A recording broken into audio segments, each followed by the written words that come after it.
Tonight, as you settle into the quiet sanctuary of this moment, you're about to embark on a profound journey into one of Buddhism's most liberating teachings.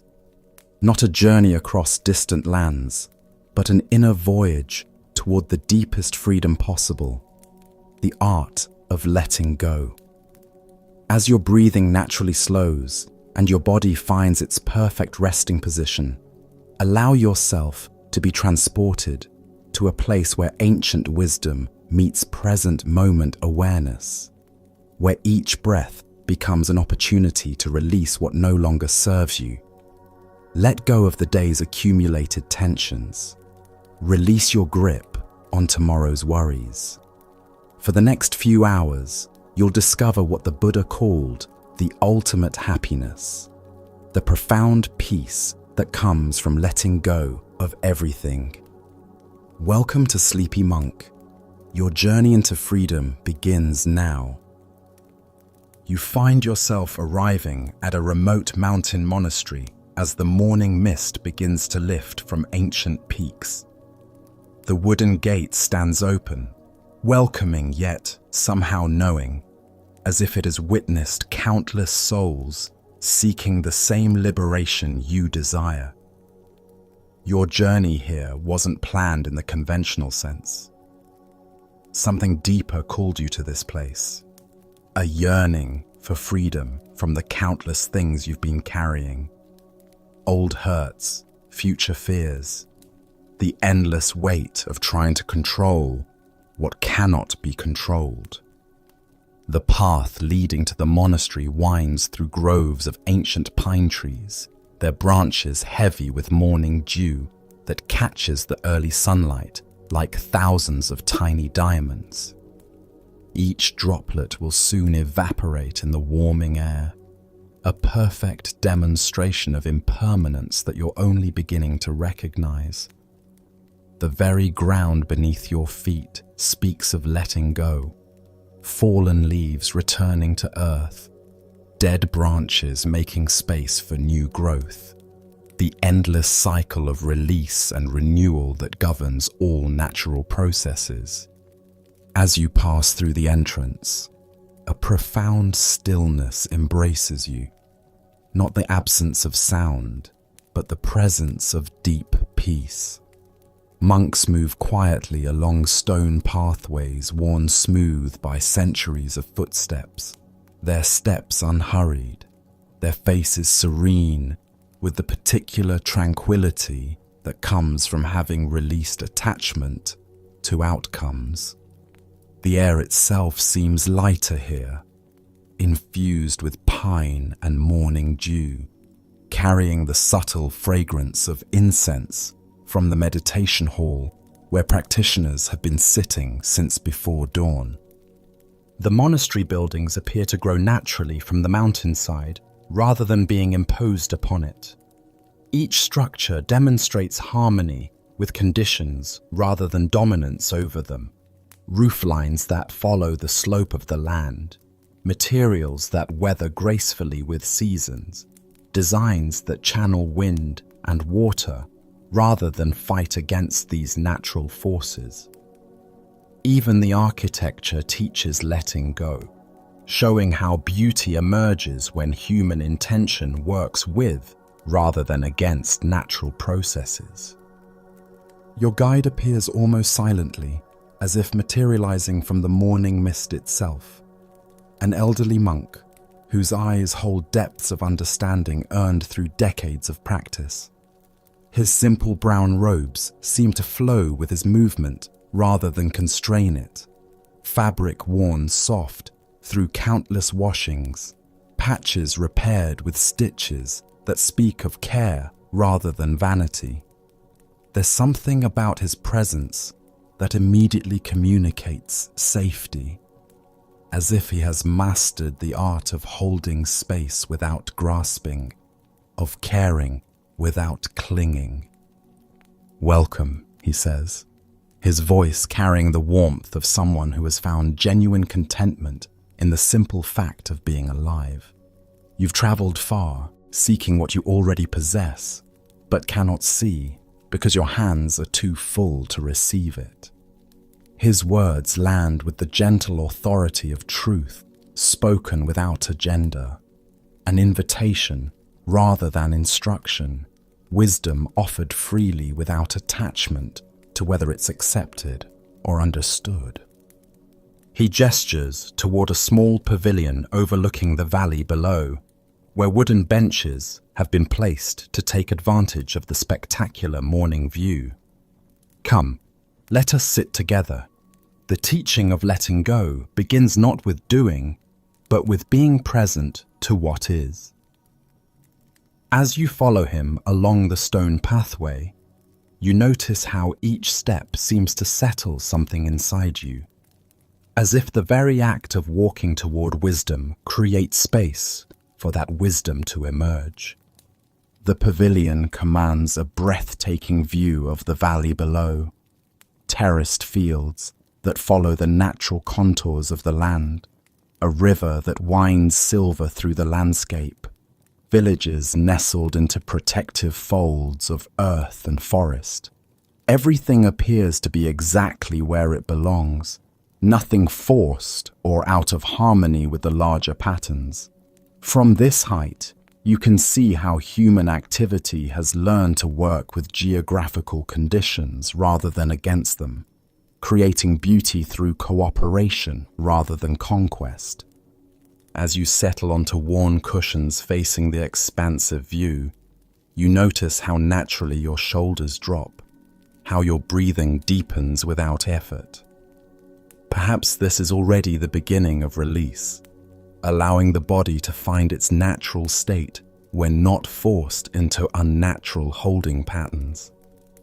The cushions themselves tell a story of countless practitioners who have sat here before you, each one seeking the same fundamental freedom from the burden of carrying what need not be carried. "Tell me," the monk says gently, his voice as soft as wind moving through pine branches, "what weighs most heavily on your heart? What are you holding on to that no longer serves your peace?" The question invites genuine reflection rather than quick answers, creating space for you to examine honestly the accumulation of concerns, regrets, and anxieties that have brought you to this mountain seeking release. You consider the layers of accumulation that have built up over years, regrets from decisions made or unmade, anxieties about uncertain futures that may never arrive, relationships that ended badly, and whose pain you've been tending like a garden of sorrows, opportunities missed, and the elaborate stories you've created about what those missed chances mean about your worth or wisdom. The very consideration of these burdens makes you aware of how much energy goes into carrying them, like someone who has grown so accustomed to a heavy backpack that they've forgotten what it feels like to walk unencumbered. "I see," he nods with infinite compassion as you share what feels safe to express, his eyes holding your pain without trying to fix it or explain it away. The human heart is remarkably strong, capable of carrying enormous loads. But what we often forget is that strength also includes the wisdom to set down what we need, not carry. A breeze moves through the pine branches above, creating a soft rushing sound like a gentle exhale, as if the trees themselves are demonstrating the rhythm of holding and releasing that governs all healthy life. In Buddhism, we speak of attachment as the root of suffering. The monk continues, his words flowing like water over smooth stones, each syllable chosen with care and delivered without hurry. But attachment is often misunderstood in Western culture. It doesn't mean caring or loving. It doesn't mean being indifferent or disconnected from life. It means the desperate clinging that says, "This must be mine, This must last forever. This must go exactly as I demand. He picks up a fallen leaf from beside his cushion, examining it with gentle attention, as if seeing a leaf for the first time. The morning light illuminates its intricate structure, veins that once carried nutrients from root to branch, edges that show the subtle signs of seasonal change, colors that shift from green to gold to brown in nature's perfect demonstration of impermanence. "See how beautiful this leaf is," he asks, turning it slowly in his weathered fingers. "In a few weeks, it will complete its cycle and return to the earth, becoming soil that nourishes new growth. If I demanded it remain green forever, insisted it never change, clung to it desperately, and tried to preserve its current form, what would happen to my peace?" You watch as he holds the leaf lightly in his open palm, appreciating its present beauty without any attempt to prevent its natural progression toward decay and renewal. Then, with a motion so natural it seems inevitable, he allows it to drift away on the next breeze, watching its flight with the same peaceful attention he gave its presence.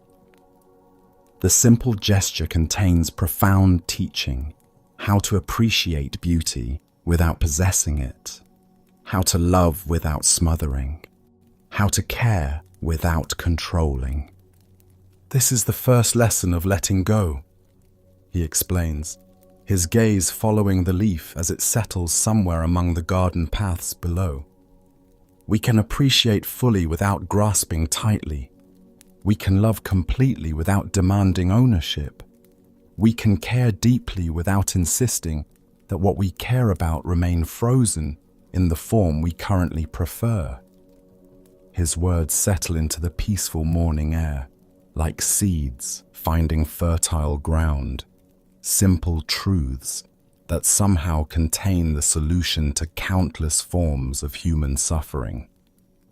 The sun climbs higher now, warming your face and hands with the gentle heat that will soon evaporate the dew from grass and leaves, demonstrating once again the constant flow of change that characterizes all existence.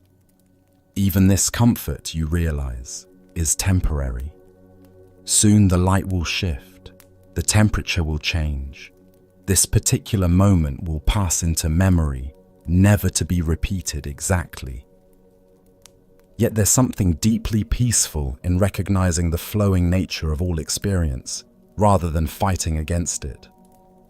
Most suffering comes not from change itself, the monk observes, perhaps reading your thoughts or simply following the natural progression of the teaching, but from our resistance to change.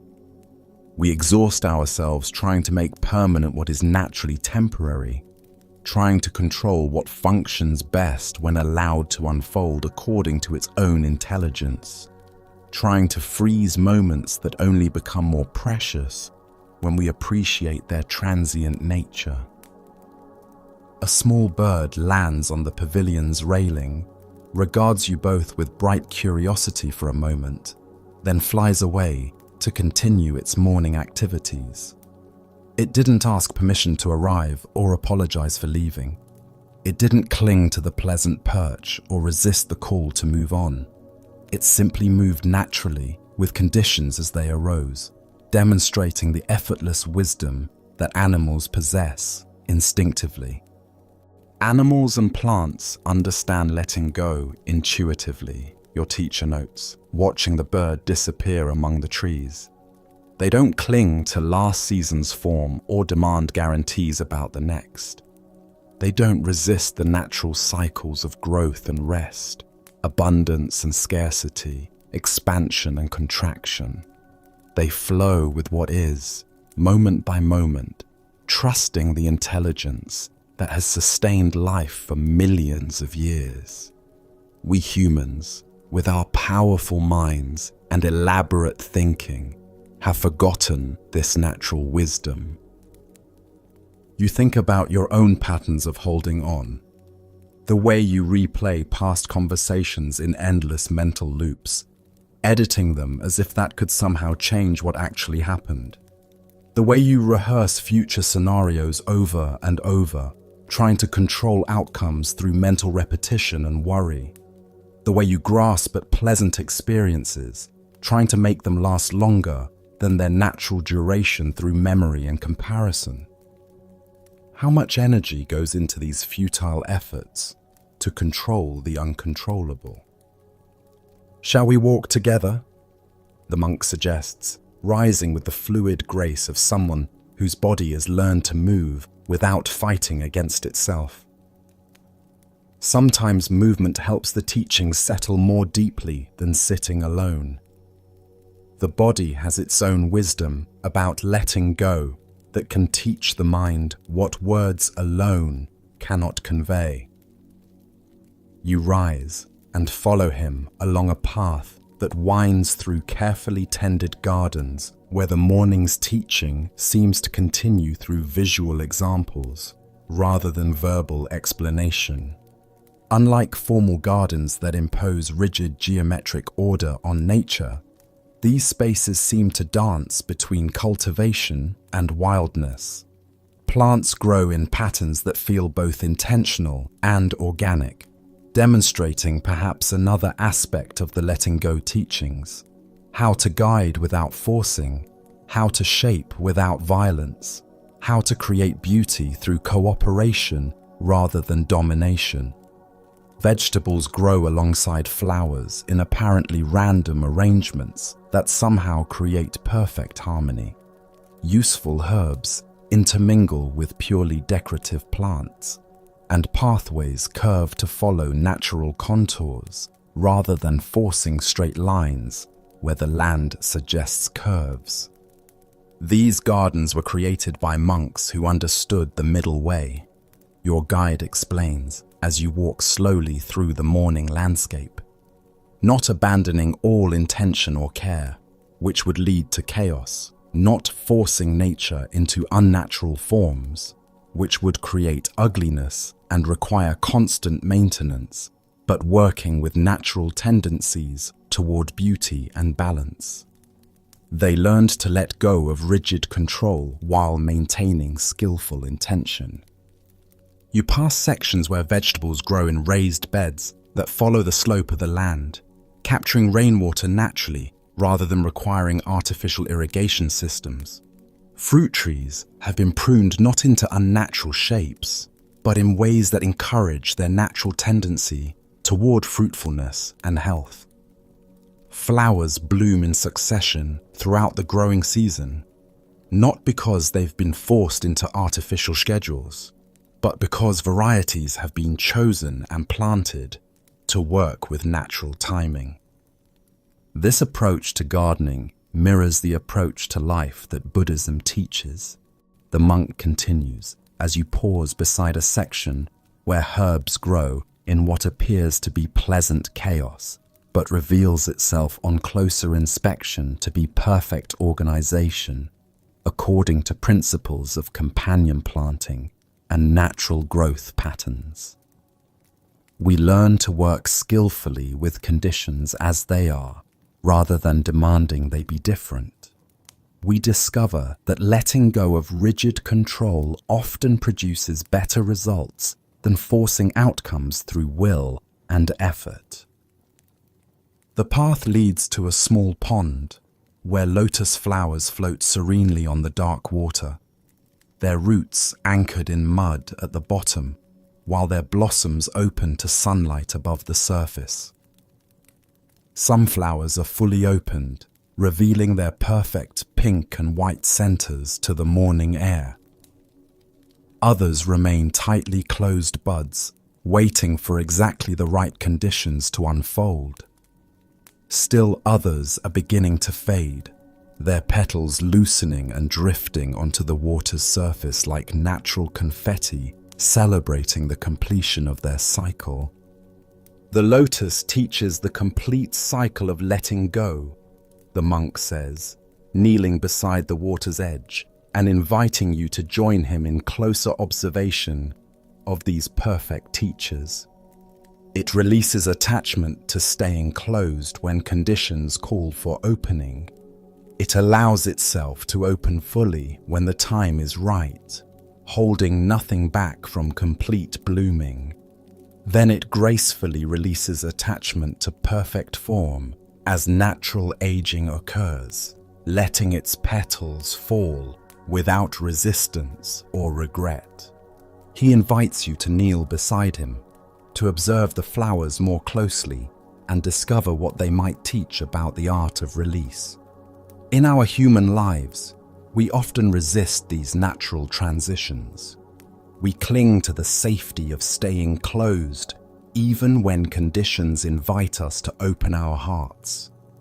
We hold back from full blooming out of fear that opening completely might lead to being hurt. We fight against the natural changes that come with aging, refusing to let go of previous versions of ourselves, even when that holding on creates suffering. A gentle wind stirs the water, causing the lotus leaves to sway and the flower petals to dance in the morning light. Everything moves in harmony with conditions, nothing fighting against the natural flow, nothing demanding that circumstances be different than they are. The water accepts the wind's touch without resistance. The leaves respond to the movement without complaint. The flowers continue their blooming and fading according to their own perfect timing. "Let me share a teaching story about letting go," the monk says, as you both settle more comfortably beside the pond, watching the play of light and shadow on the water's surface. It concerns two monks traveling together who encounter circumstances that test their understanding of what it means to truly release attachment. His voice takes on the particular quality that indicates a teaching story is about to unfold, something to be received not just with the ears, but with the whole being. There once were two monks walking along a muddy road after heavy rains had made travel difficult.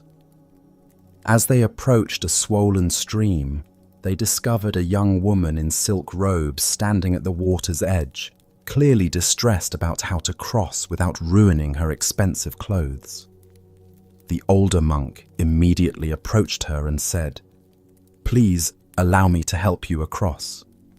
He picked her up and carried her safely to the other side, set her down gently, and continued walking with his companion. The monk pauses in his storytelling, allowing you to picture the scene, the muddy road, the swollen stream, the woman's distress, and the older monk's immediate response to a need he could meet. For the next several hours, the younger monk grew increasingly agitated. He walked faster and slower alternately, cleared his throat repeatedly, started to speak several times, then stopped. Finally, unable to contain himself any longer, he burst out. "How could you touch that woman? Our monastic vows strictly forbid physical contact with women. You've broken your promises, violated your training, compromised your spiritual purity."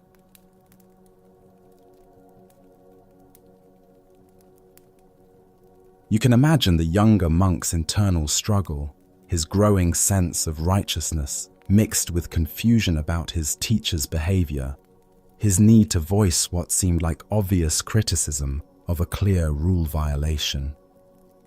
The older monk stopped walking and turned to face his agitated companion with infinite patience and gentle amusement.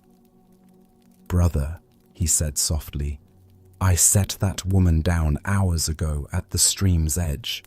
Why are you still carrying her?"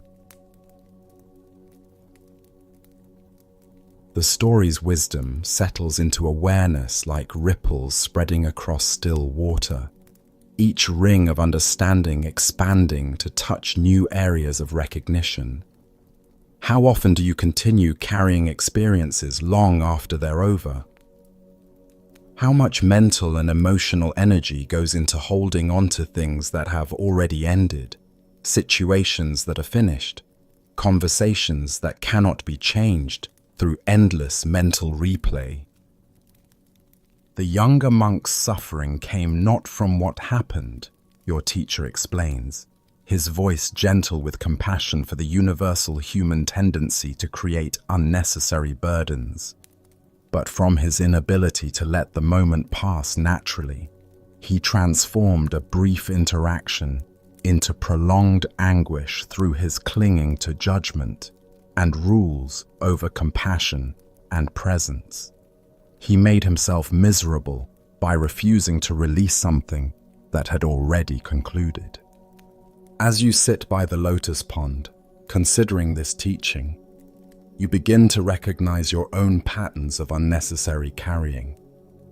Conversations from years ago that you replay and rehearse, editing them mentally as if you could somehow change what happened through enough repetition and analysis. Hurts from childhood that you tend like painful treasures, afraid that releasing them might somehow diminish their significance or excuse those who caused them. Worries about future events that may never occur, creating present suffering over imaginary problems that exist only in anxious imagination. Letting go doesn't mean not caring, the monk clarifies, perhaps sensing your internal process of recognition and the potential misunderstanding that might arise. It doesn't mean becoming indifferent to people or outcomes. It doesn't mean being passive in the face of injustice or failing to learn from experience. It means caring so deeply that you don't burden your love with desperate clinging. It means honoring what has been without demanding it last forever. It means opening to what is becoming without forcing it to match your preferences.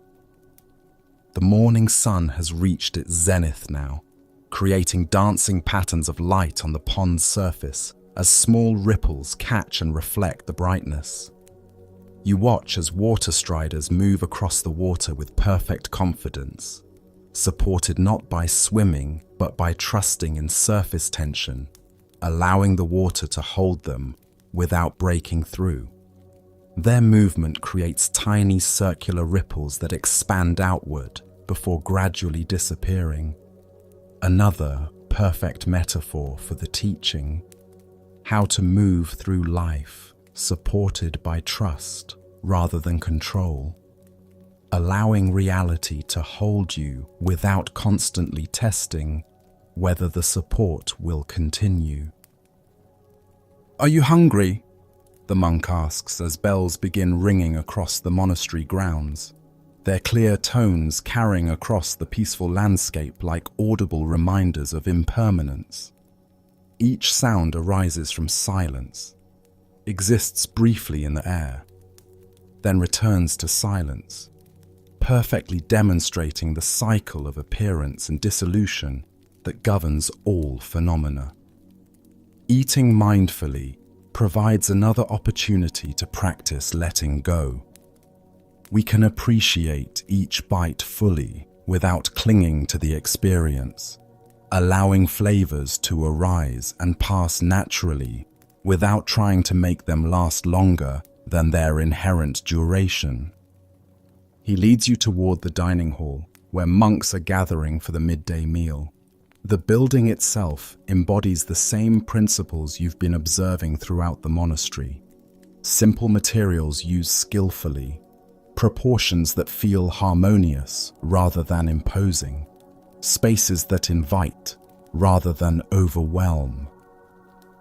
As you approach, you can hear the gentle sounds of preparation, dishes being arranged, mats being unrolled, quiet conversations as the community prepares to receive nourishment together. The dining hall embodies simplicity and grace in every detail. Low wooden tables, worn smooth by years of use. Individual place settings consisting of a single bowl, chopsticks wrapped in simple cloth, and a cup for tea. Monks take their places in orderly rows, their movements unhurried yet purposeful, demonstrating how efficiency and peacefulness can coexist when actions arise from presence rather than anxiety. There's no rushing toward food, no anxious claiming of seats or portions, no competitive energy around getting needs met. Everything flows with the natural rhythm of need being met without excess or deprivation.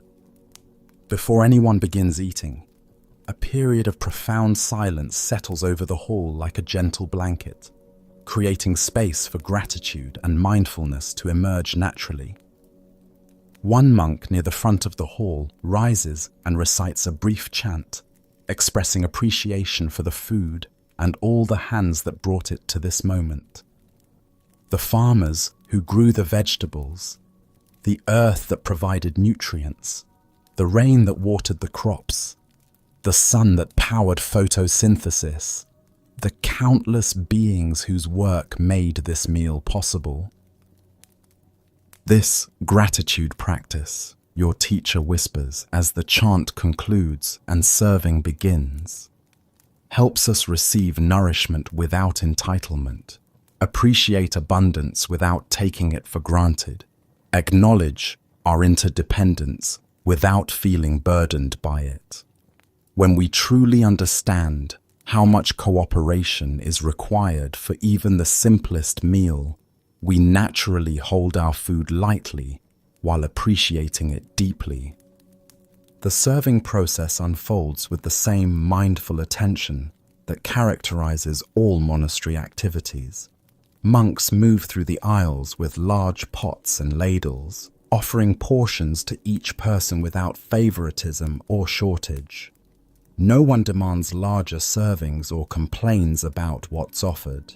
Each person receives what is given with a small bow of acknowledgement, creating a continuous flow of offering and receiving that feels like a dance of mutual care. You receive your portion, simple steamed rice that gleams white in your bowl, seasonal vegetables prepared with minimal seasoning that allows their natural flavors to speak clearly, a small serving of miso soup whose aroma rises like incense from the dark broth. Nothing elaborate or exotic, yet when you take the first mindful bite, following the example of monks around you who eat with complete attention, the flavors seem extraordinarily vivid and satisfying. When we're not distracted by wanting the food to be different than it is, the monk explains quietly between careful bites, chewing slowly and completely before speaking, we can taste what's actually here rather than comparing it to other meals or wishing for different flavors. We can appreciate the rice for being perfectly rice, the vegetables for being exactly what they are, rather than demanding they be something else to satisfy our conditioned preferences. The practice of eating becomes a meditation in letting go, appreciating each bite fully while releasing it to make space for the next, not rushing toward the end of the meal or clinging to particularly pleasant flavors. Just receiving each moment of nourishment with presence and gratitude. Around you, other monks eat in the same mindful manner, creating a collective field of awareness that supports your own practice without anyone speaking or directing attention to what others are doing. Notice how each bite naturally comes to an end, your teacher suggests, his voice barely above a whisper in the quiet hall. We don't have to force it to finish or make it last longer than it wants to. When we chew completely and swallow naturally, space automatically appears for the next bite. This is how letting go works in all aspects of life, not forcing release, but allowing natural completion, trusting the organic rhythm of beginning middle, and end that governs all healthy processes. The wisdom applies far beyond eating, you realize as you continue the meal with growing awareness of these natural cycles. How often do you try to force closure in relationships before they're ready to end naturally? How frequently do you demand immediate resolution of problems that need time to work themselves out?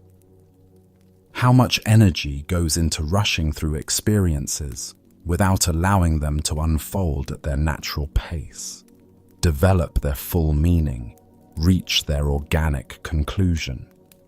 As the meal draws to its natural conclusion, signaled not by clocks or artificial schedules, but by the gradual completion of eating throughout the hall, each person cleans their bowl carefully with the final sip of tea and a piece of pickled vegetable provided for this purpose.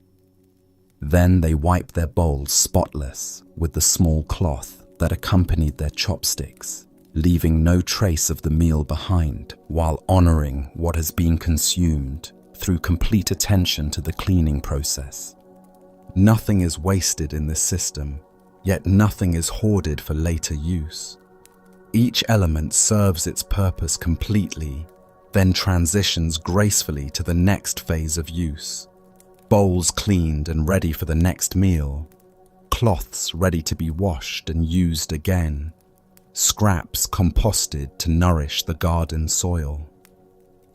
This cleaning ritual demonstrates another aspect of letting go, the monk explains as you follow the same process, discovering how satisfying it feels to complete each activity fully before moving to the next. We honor what has served us by completing it thoroughly, then release it cleanly for whatever comes next. We don't cling to the meal through leaving remnants in the bowl, but we also don't dismiss its value by cleaning carelessly. This middle way of complete engagement followed by clean release becomes a model for how to approach all of life's activities and relationships. After the meal, most monks disperse to afternoon activities with the same unhurried purposefulness that characterizes all their movements. Some to work in gardens where they tend vegetables and flowers with equal care. Others to workshops where simple furniture and tools are crafted with patient attention to both function and beauty. A few to meditation halls for personal practice that deepens understanding through direct experience rather than intellectual study alone. The rhythm feels organic rather than scheduled, as if each person naturally flows toward what the afternoon requires, without rigid adherence to imposed structure or artificial productivity demands. Even our daily schedule practices letting go, your teacher observes, as you watch the gentle dispersal of the community to various activities. We hold intentions lightly, allowing conditions to guide us toward appropriate response, rather than forcing predetermined plans regardless of changing circumstances. This doesn't mean being lazy or undisciplined, but rather being responsive to what actually serves the community's needs in each moment, rather than what we decided yesterday should happen today. He suggests a period of walking meditation through the monastery grounds, explaining that movement often reveals aspects of letting go that sitting meditation alone cannot teach. Walking offers perfect practice for letting go, he explains, as you begin moving slowly along stone pathways worn smooth by generations of practitioners. Each step requires releasing the previous step. We cannot move forward while clinging to where we've been. The body knows this instinctively, but when we bring conscious awareness to the process, it becomes a teacher of non-attachment. You walk in contemplative silence for a time, paying attention to the complex process of stepping that usually occurs far below conscious awareness. Lifting the foot requires letting go of contact with the ground. Moving it forward demands releasing attachment to the previous position. Placing it down involves trusting that the earth will provide support. Shifting weight requires faith that the body knows how to maintain balance through constant micro-adjustments. Each movement demonstrates letting go in action, yet feels completely natural and effortless when allowed to unfold according to its own wisdom. In meditation practice, the monk explains, as you continue the slow, mindful walking through gardens and courtyards, we discover that trying to hold on to peaceful states actually prevents peace from arising or continuing. The moment we grasp after tranquility, demand it continue exactly as it is, or create fear around its inevitable ending, we create the very agitation we seek to avoid. His words remind you of times when you've tried to force calmness through will and effort, becoming increasingly tense in the attempt to relax, creating the opposite of what you desired through the very struggle to control an uncontrollable process. The walking path circles through different areas of the monastery complex, each section offering its own teaching about working with conditions rather than against them. You pass workshops where monks craft simple furniture and tools, their movements efficient yet never hurried, focused completely on the task at hand without anxiety about completion times or results. The sound of planes shaping wood and hammers finding nails creates a gentle percussion that feels meditative rather than industrial. Work done with presence rather than mere productivity as the goal. Notice how the craftsmen work, your teacher suggests as you pause to observe a monk carefully sanding a wooden table leg, his attention completely absorbed in the texture of the wood under his hands. They're not fighting against the material or forcing it into unnatural shapes. They're discovering what each piece of wood wants to become and helping it express its natural beauty through skilled action guided by understanding rather than force. Further along the path, you encounter sections of garden devoted to medicinal herbs, rows of plants whose purposes transcend decoration or even nourishment, serving instead the healing arts that monastery infirmaries have practiced for centuries. Each herb grows according to its own requirements for soil, sunlight, and water, yet the overall arrangement creates harmony rather than chaos through understanding of how different plants can support rather than compete with each other. These herb gardens demonstrate another level of letting go, the monk explains, as you walk slowly between rows of aromatic plants whose scents blend into a complex symphony of healing fragrances. The gardeners have learned to work with each plant's individual nature rather than trying to make all plants grow in identical ways. They have released attachment to controlling every variable while maintaining skilled attention to what each species actually needs to thrive. You pass areas where clothes hang drying in mountain air, simple robes and work garments arranged on lines that follow the natural movement of wind rather than fighting against it. Even laundry becomes a teaching about cooperation with conditions, clothes positioned to catch breezes that will dry them efficiently, timing that works with weather patterns rather than demanding immediate results regardless of humidity or temperature. Simplicity naturally supports letting go, your teacher notes as you observe the minimal possessions hanging in the breeze. When we're surrounded by only what truly serves our well-being, there's less to cling to, less to defend against loss, less to fear being damaged or stolen.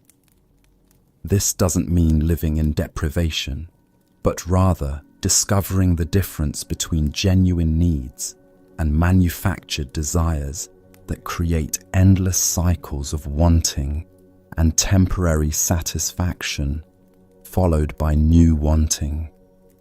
You think about your own living situation, rooms filled with objects you rarely use but feel reluctant to release, clothes you never wear but can't quite donate, books you'll probably never read again but somehow believe you might need someday. How much energy goes into maintaining and protecting possessions that add little genuine value to daily life, while requiring constant attention to keep organized, clean, and secure? Attachment to objects is often attachment to identity, the monk observes, perhaps reading the direction of your thoughts, or simply following the natural progression of the teaching. We think our possessions define us, prove our worth to others, guarantee our security against uncertain futures. But identity based on accumulation is inherently insecure because things naturally decay, break, become obsolete, or lose their meaning as our interests and circumstances change. As afternoon progresses, you find yourself naturally settling into the monastery's peaceful rhythm. Time feels different here, not rushing toward future goals or dragging due to boredom, but flowing at the pace of present moment awareness, where each activity arises organically from conditions rather than artificial schedules. Activities emerge naturally, are completed mindfully with appropriate attention, then transition smoothly to whatever follows, without attachment to continuing previous tasks or anxiety about upcoming responsibilities. Nothing is forced in this environment, yet nothing feels neglected or incomplete. Gardens receive exactly the care they need without over-cultivation that would disturb natural processes. Buildings are maintained appropriately without obsessive perfection that would create anxiety about inevitable wear and weathering.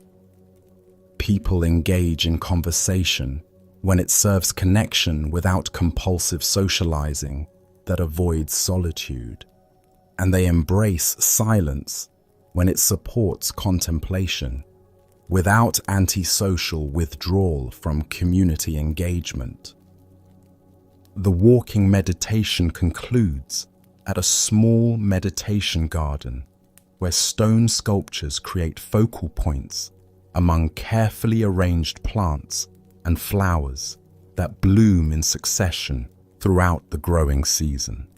Unlike museums where art is protected behind barriers and viewed from prescribed distances, these sculptures are integrated into living landscape, weathered by rain and sun, gradually returning to the earth that formed them while serving their function as objects of contemplation. These sculptures teach impermanence beautifully, your guide says, as you both settle on a stone bench facing a carved Buddha whose features have been softened by decades of mountain weather. Moss has grown in protected crevices where rain collects and lingers, creating patterns of green that change with seasons. The overall form remains recognizable and inspiring, yet details have evolved through patient weathering that has enhanced, rather than diminished, the statue's serene expression. The sculptor understood that his work would change over time, the monk explains, running his fingers along stone surfaces that feel warm from afternoon sunlight. Rather than fighting natural processes through protective coatings or indoor installation, he chose materials and placement that would age gracefully, becoming more beautiful through acceptance of impermanence rather than despite it.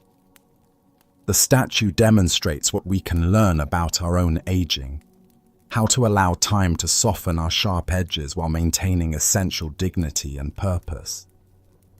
You observe how rain has created subtle channels in the stone that guide water away from the face, while creating interesting patterns that add to, rather than detract from, the sculpture's beauty.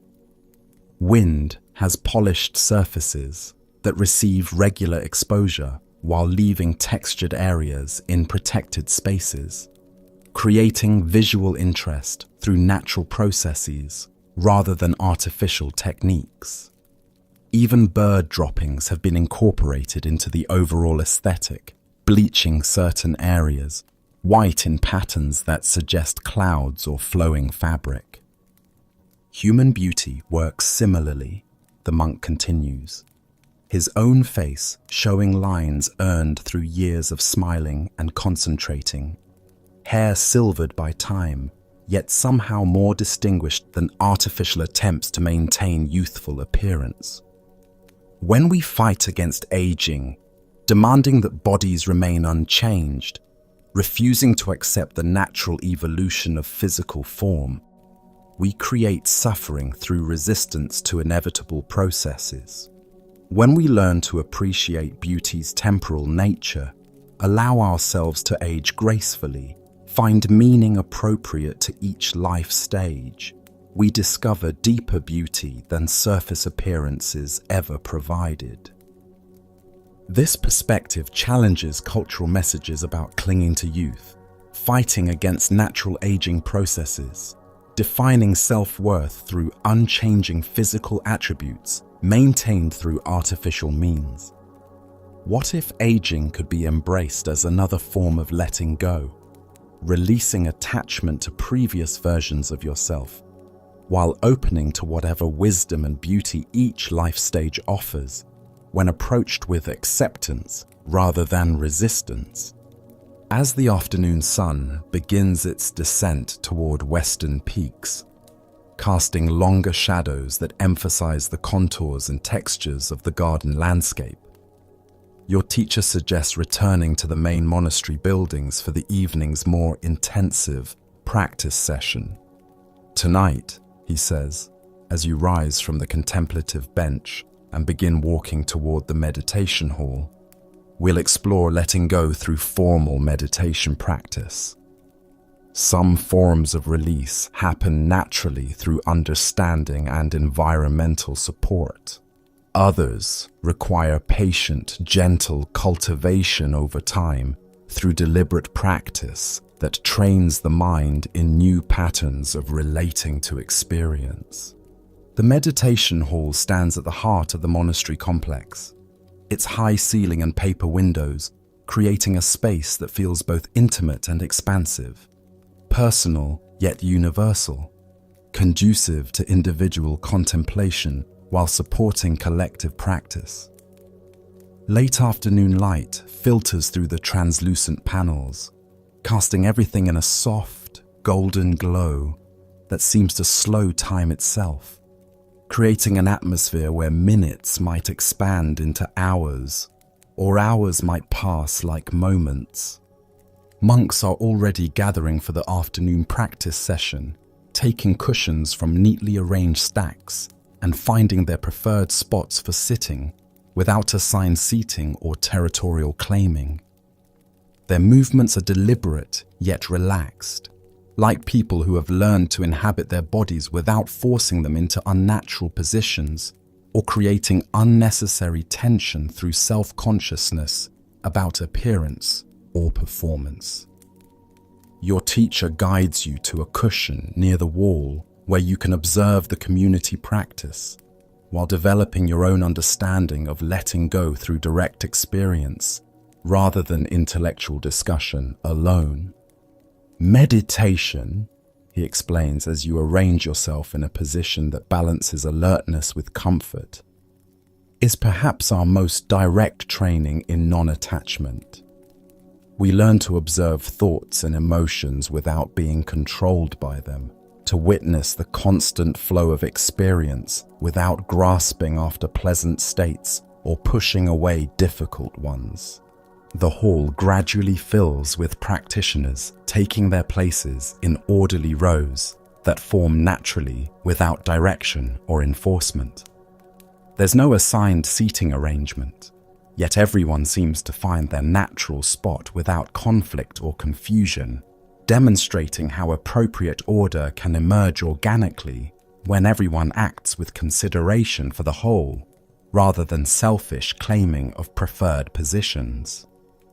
Once all are settled, their postures established, and a natural quiet has descended over the assembled group, a profound stillness settles over the space, like morning mist finding its resting place in mountain valleys. Not the stillness of forced suppression, where thoughts and feelings are pushed down through will, but the natural quiet that arises when minds are gathered and focused, like individual streams flowing into a common river. Your teacher speaks just loudly enough for everyone to hear, his voice like a gentle stream flowing over smooth stones, each word chosen with care and delivered without hurry or emphasis that would create tension or performance anxiety. Today, we practice the meditation of letting go, he begins. The phrase itself seeming to create space around whatever mental activity might be occurring. Begin by establishing awareness of your breath, not controlling the rhythm or trying to improve it, just observing the natural flow of inhalation and exhalation as it occurs in this moment. You close your eyes and bring attention to breathing, immediately noticing how the mind automatically wants to improve or adjust the natural rhythm. Even this simple instruction reveals deeply ingrained attachment patterns. The desire to breathe more deeply than feels natural, more slowly than the body currently prefers, more smoothly than whatever slight irregularities might be present. The urge to be a good breather rather than simply allowing breathing to be exactly as it is demonstrates how pervasive the controlling tendency has become. Notice any urge to control your breath, the monk guides, as if reading the common struggle that arises when meditation students first encounter the difference between awareness and management. See if you can appreciate breathing exactly as it is in this moment, without needing it to be different, deeper, slower, or more perfect than what's naturally occurring. Your breath has been sustaining you successfully throughout your entire life without conscious management. This proves more challenging than expected, revealing how habitual the improvement impulse has become. The breath seems too shallow for proper meditation, too fast for spiritual practice, not rhythmic enough for the peaceful state you imagine should accompany this activity. Yet, each attempt to enhance or correct natural breathing makes the process more forced and less satisfying, creating tension where ease should develop. Perhaps this is already the core teaching about letting go, how attempts to control natural processes often create the very problems they seek to solve, how the mind's constant improvement project can interfere with the inherent wisdom that operates perfectly when left alone. Let your breath breathe itself, your teacher suggests, the phrase pointing toward a radical shift from doing to allowing, from managing to trusting. Gradually, through repeated, gentle, returning to simple observation, whenever control impulses arise, you begin to stop trying to be a good breather and simply observe breathing as it naturally occurs in each moment. Sometimes the inhalation is deep, sometimes shallow, sometimes smooth, sometimes slightly irregular, all of it perfect in its naturalness, requiring no improvement or management from your well-meaning but ultimately interfering conscious mind. This is the first layer of letting go, the monk explains, after several minutes of allowing this basic settling to occur, releasing the need to improve, manage, or perfect natural processes that function beautifully without our interference. Learning to trust the wisdom that has been operating successfully since your birth, that continues working even when you sleep, that requires no conscious supervision to sustain your life moment by moment. Now expand your awareness to include bodily sensations, he continues, guiding attention to encompass a wider field of present moment experience. Notice areas of comfort or discomfort without immediately trying to adjust your position. Can you be present with physical sensation exactly as it is, without needing it to change before you can be peaceful with it? You scan through your body, discovering various experiences that usually remain below conscious awareness. Pressure, where you contact the cushion, slight warmth where sunlight touches your face through windows, coolness where air circulates around your hands. The instruction challenges habitual patterns of immediately shifting when uncomfortable, constantly adjusting position to maintain perfect physical ease, never quite settling because some small discomfort always suggests that a different position might be better.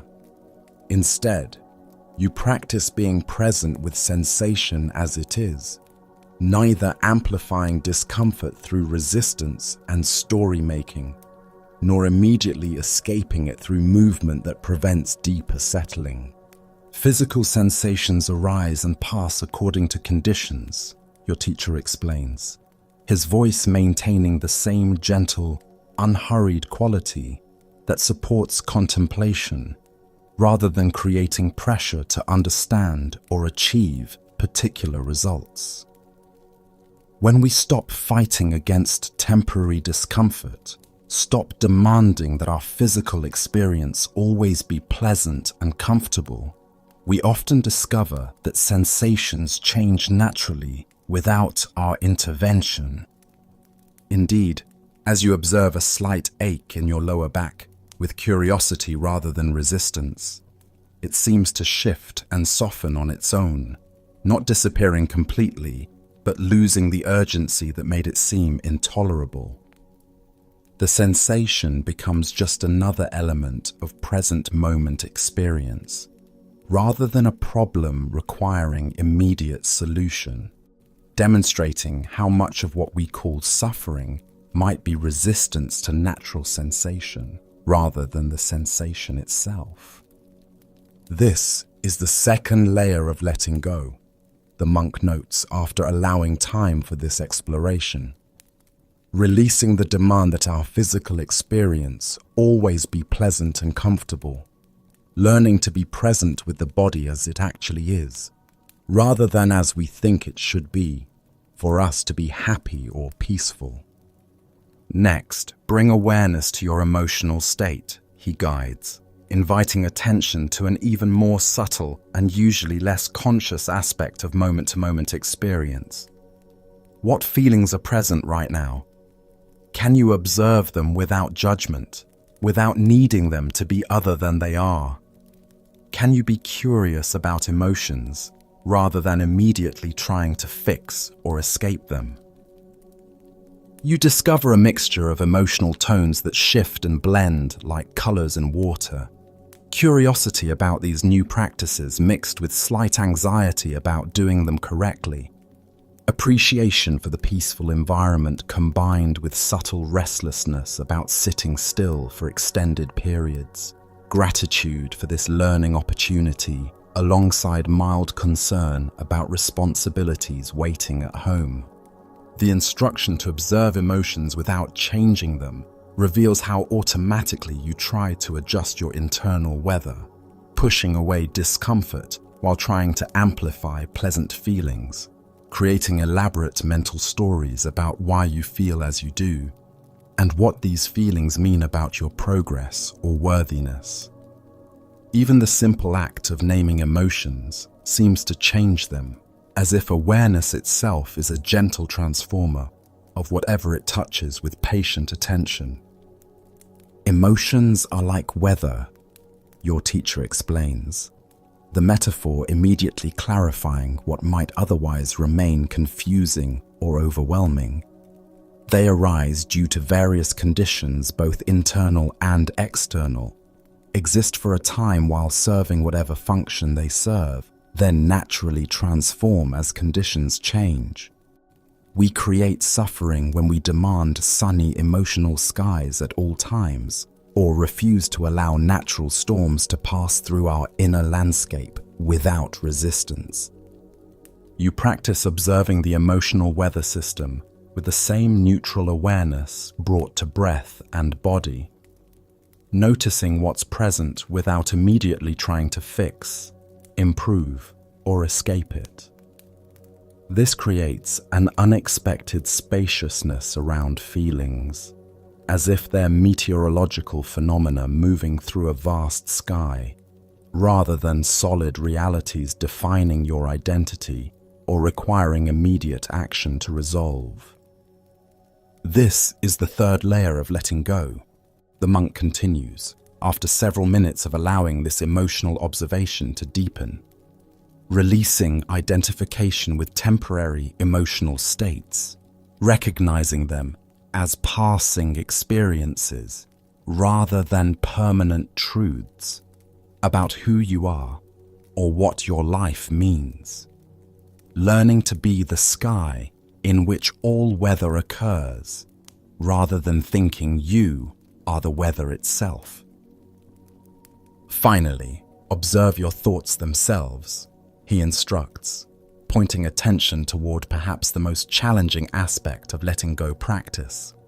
Watch how they arise in consciousness, exist briefly while serving whatever purpose they serve, then dissolve to make space for new thoughts. Can you witness thinking without being controlled by the stories thoughts create? Can you see thoughts as events occurring in awareness rather than as truth requiring belief or action? This proves the most difficult layer of practice, requiring the most gentle persistence to develop any stability or skill. Thoughts seem so compelling, so important, so true and urgent. They create elaborate narratives about your meditation practice, judging your progress or lack thereof, planning future activities, replaying past conversations, analyzing the teaching, comparing this experience to other spiritual practices you've encountered, worrying about whether you're wasting time or making progress. Yet with patient observation that neither suppresses thoughts nor follows them into their elaborate storylines, you begin to notice that mental activity arises and passes according to its own rhythm, much like breathing or weather patterns.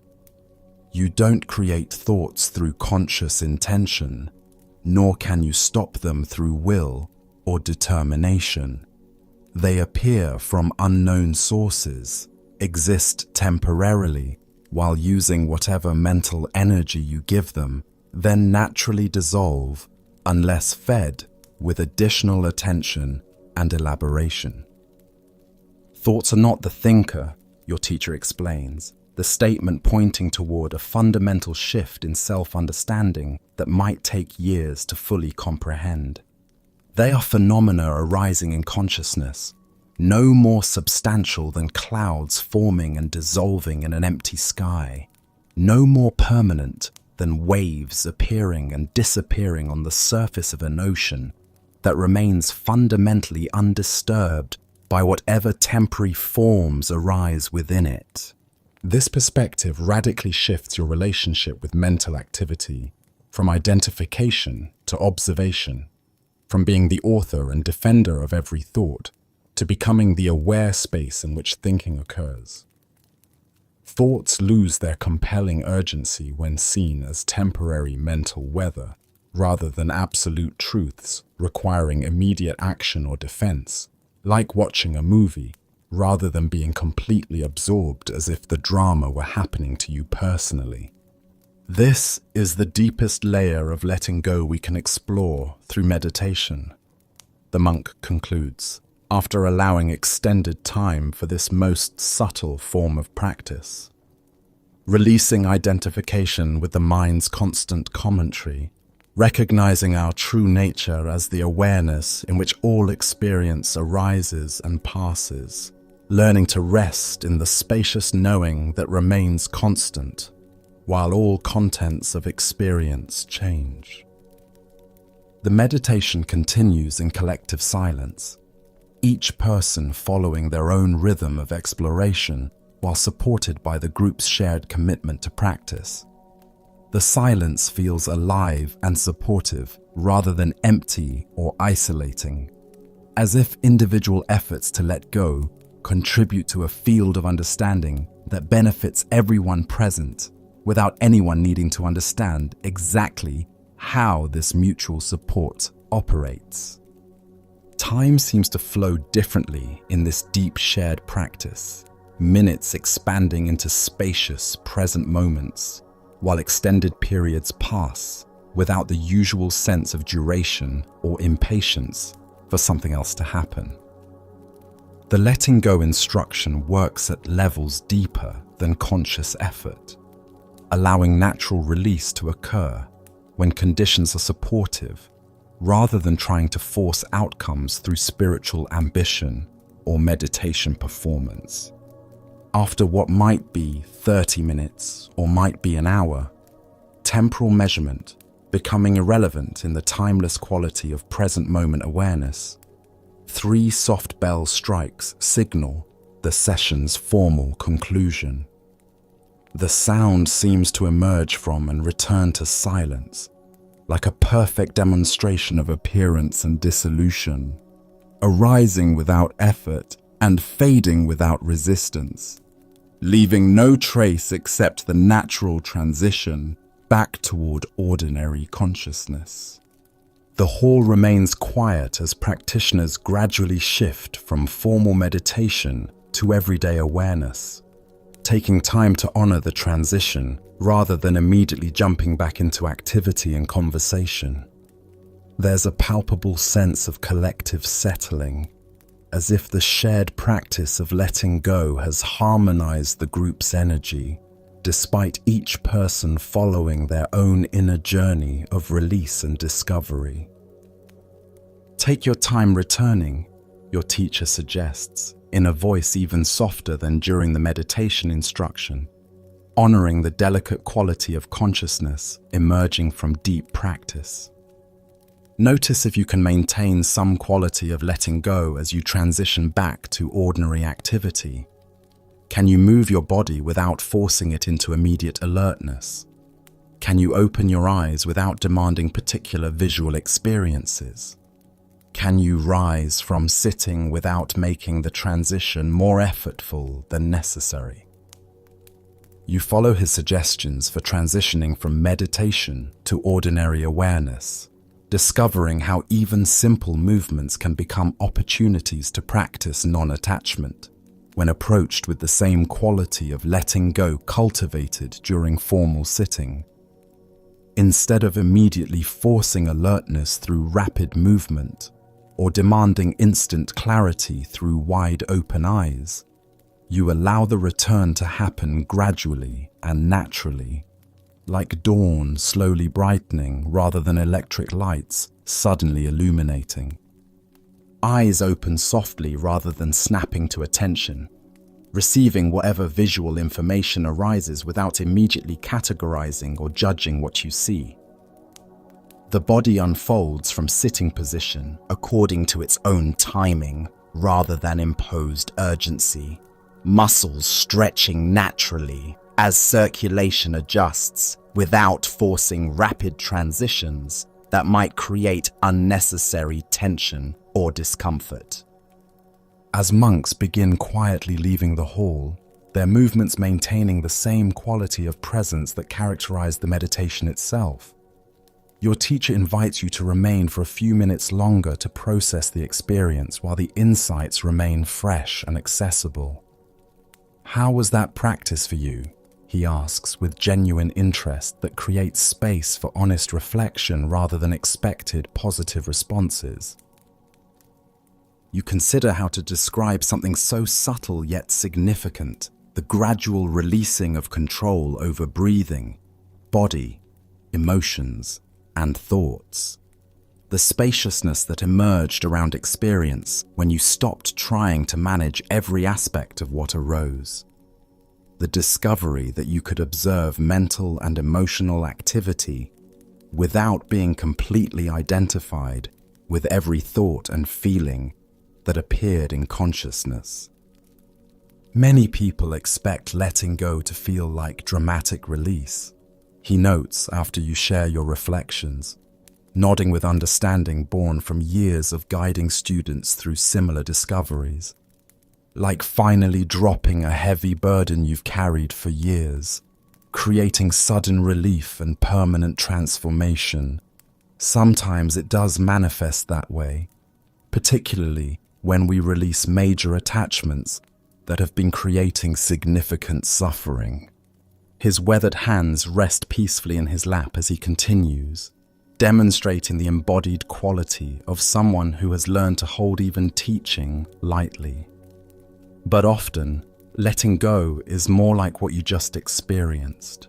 A gentle settling, a softening of grip, a recognition that you are holding onto things more tightly than necessary. Like unclenching a fist you didn't realize was closed, or releasing tension in shoulders you didn't know were raised. This description matches your experience more accurately than expectations of sudden liberation or dramatic transformation that sometimes accompany spiritual practice. The letting go felt more like discovering natural ease than achieving some special state, more like remembering how to relax than learning something completely foreign to your experience. Evening light has grown golden and long during the meditation session, casting the hall in increasingly warm, amber tones that seem to slow time even further than the sitting practice already accomplished.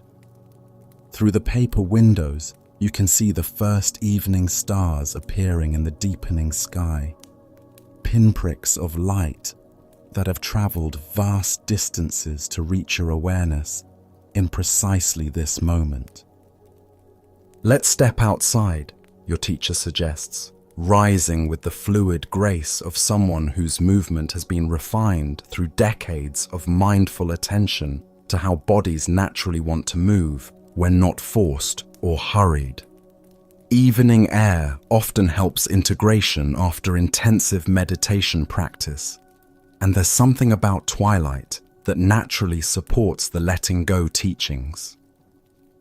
The monastery courtyard feels different in evening light than it did during the busy activity of daytime hours. Pathways that seemed practical and straightforward now appear mysterious and inviting. Stone surfaces that looked merely functional during daylight now seem to glow with their own inner luminescence.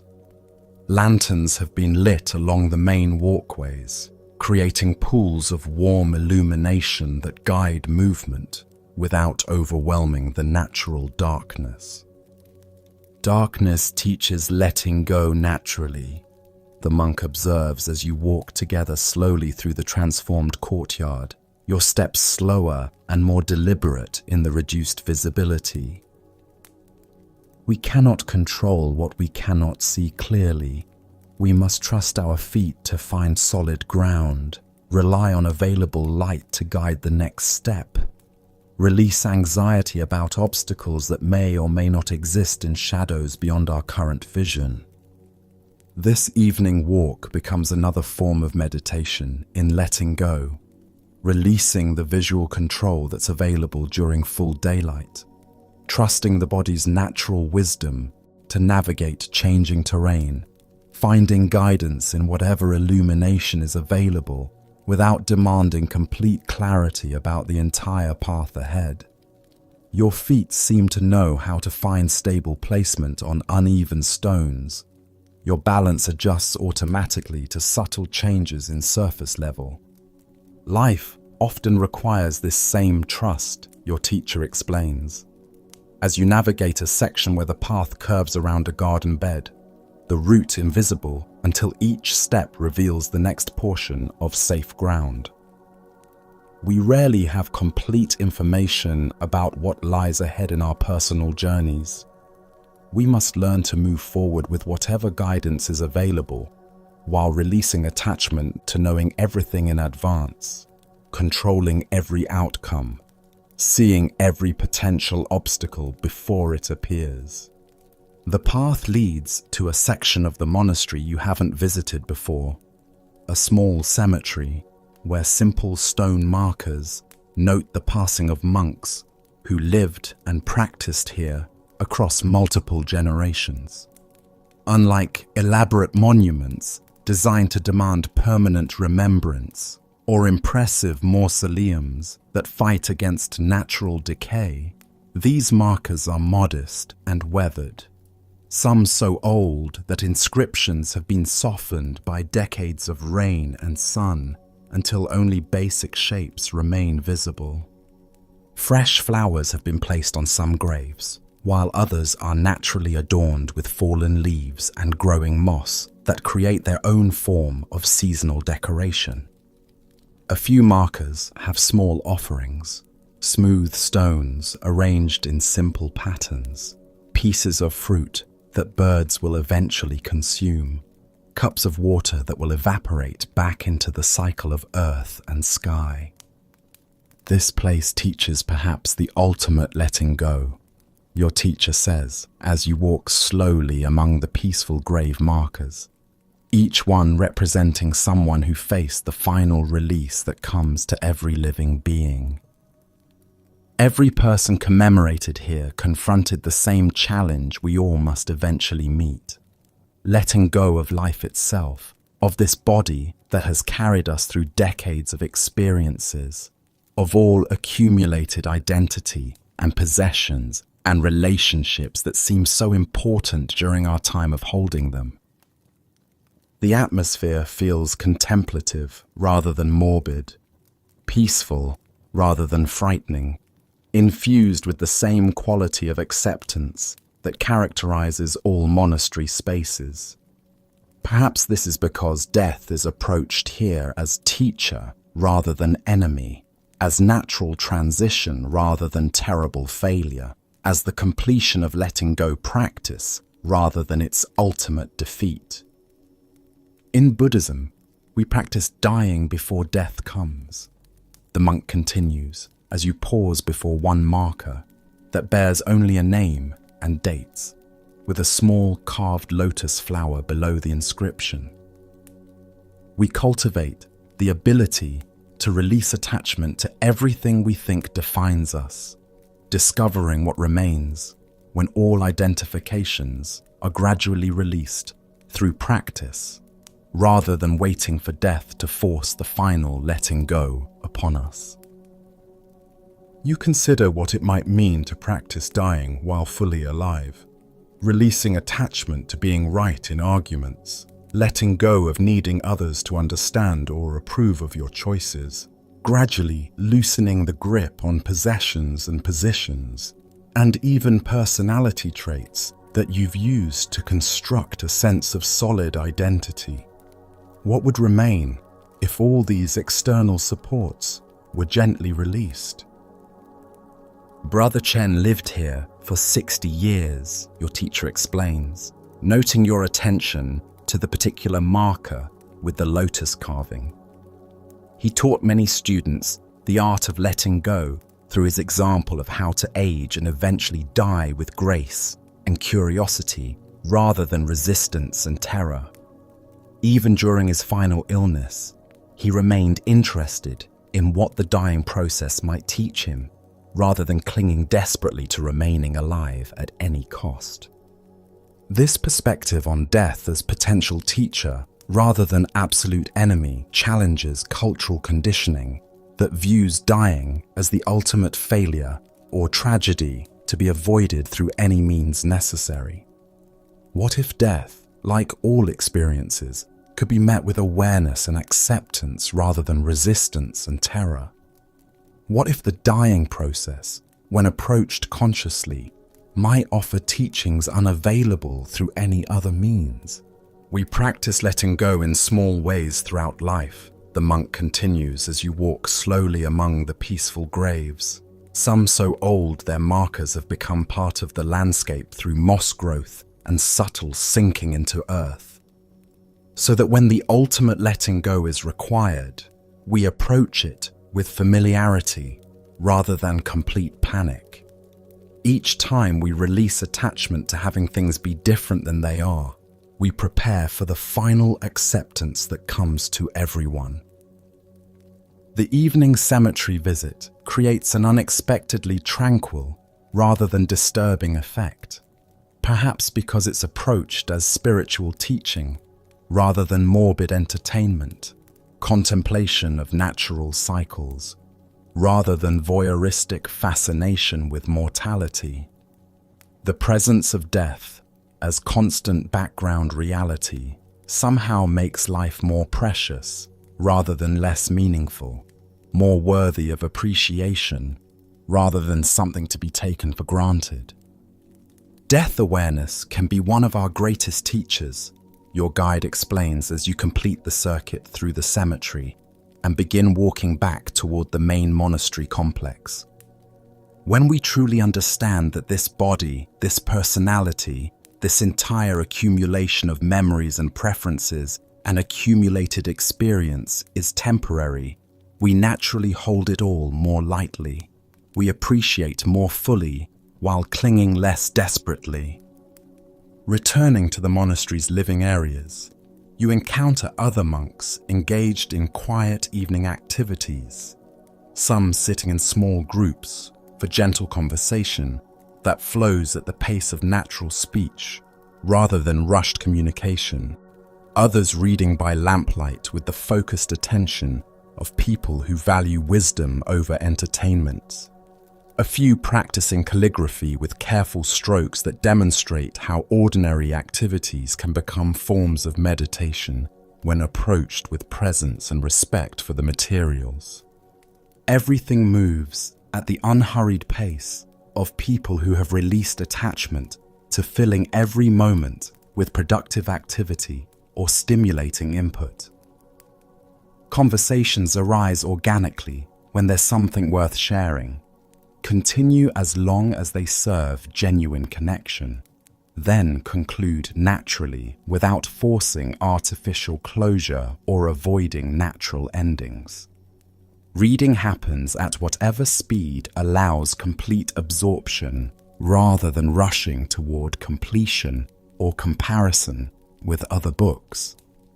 Even our evening leisure practices letting go, your teacher observes, as you walk through areas where monks engage in various quiet activities without any sense of schedule pressure or performance anxiety. We participate in activities for their own inherent value rather than demanding they produce specific results or lead somewhere else. We read for the pleasure of reading rather than to finish books. We converse for the joy of human connection rather than to accomplish particular outcomes. He suggests joining him for evening tea in a small room that overlooks the monastery garden, now transformed by darkness and lantern light into something that seems more magical than the practical growing space it appeared to be during daylight hours. The tea ceremony itself becomes a meditation in letting go, receiving each cup with gratitude rather than entitlement, appreciating each sip fully without trying to make the experience last longer than its natural duration, allowing the tea to cool and the evening to progress without attempting to control the pace of either process.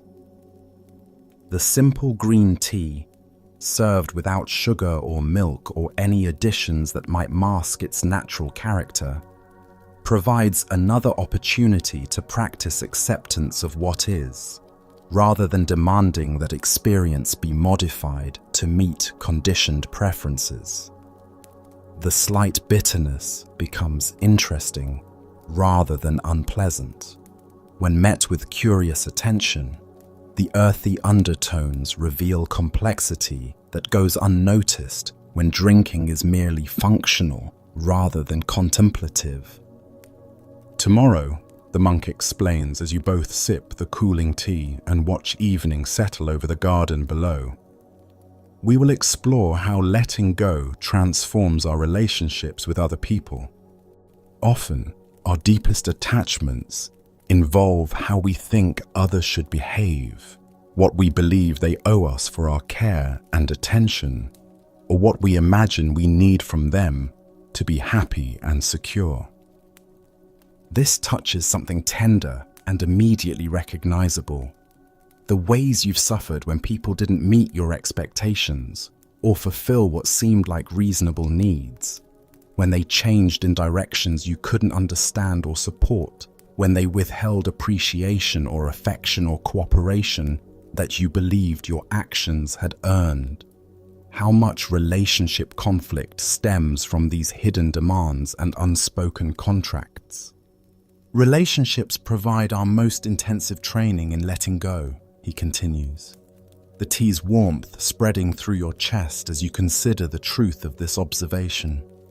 Because we cannot control other people, no matter how much we might want to or think we know what's best for them. We cannot make them love us through being perfect, cannot force them to change through criticism or withdraw love, cannot guarantee they'll remain the same through our preference for predictability. The tea ceremony continues in comfortable silence, each sip an opportunity to practice the principles you've been exploring, receiving what's offered without demands for it to be different, appreciating present experience without clinging to make it permanent, allowing natural changes in temperature and flavor without resistance to these inevitable transformations. As evening deepens into night and the tea naturally cools beyond the temperature where drinking remains pleasant, your teacher suggests preparing for sleep. Rest itself is a profound form of letting go, he explains, as you both rise from the small table and prepare to conclude the day's intensive learning. We release conscious control over experience, allow the body to restore itself through processes we neither understand nor manage, trust that unconsciousness will be safe, and that will return to awareness refreshed, rather than diminished by the temporary dissolution of ordinary identity. This reframes sleep as spiritual practice rather than mere biological necessity.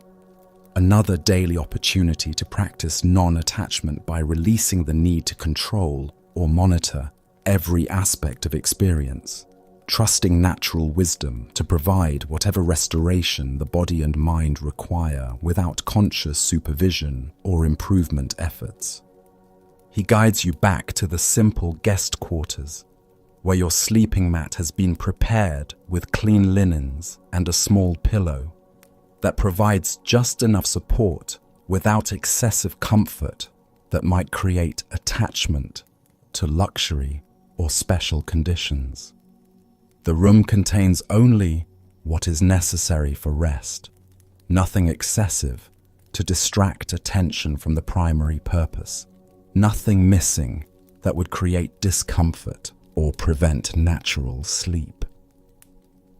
Before sleeping, he suggests, as you prepare for what will be your final night at the monastery, practice releasing the entire day.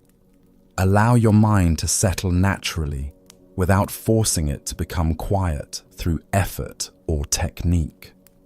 Let your body find its most comfortable position without demanding perfect ease or ideal conditions.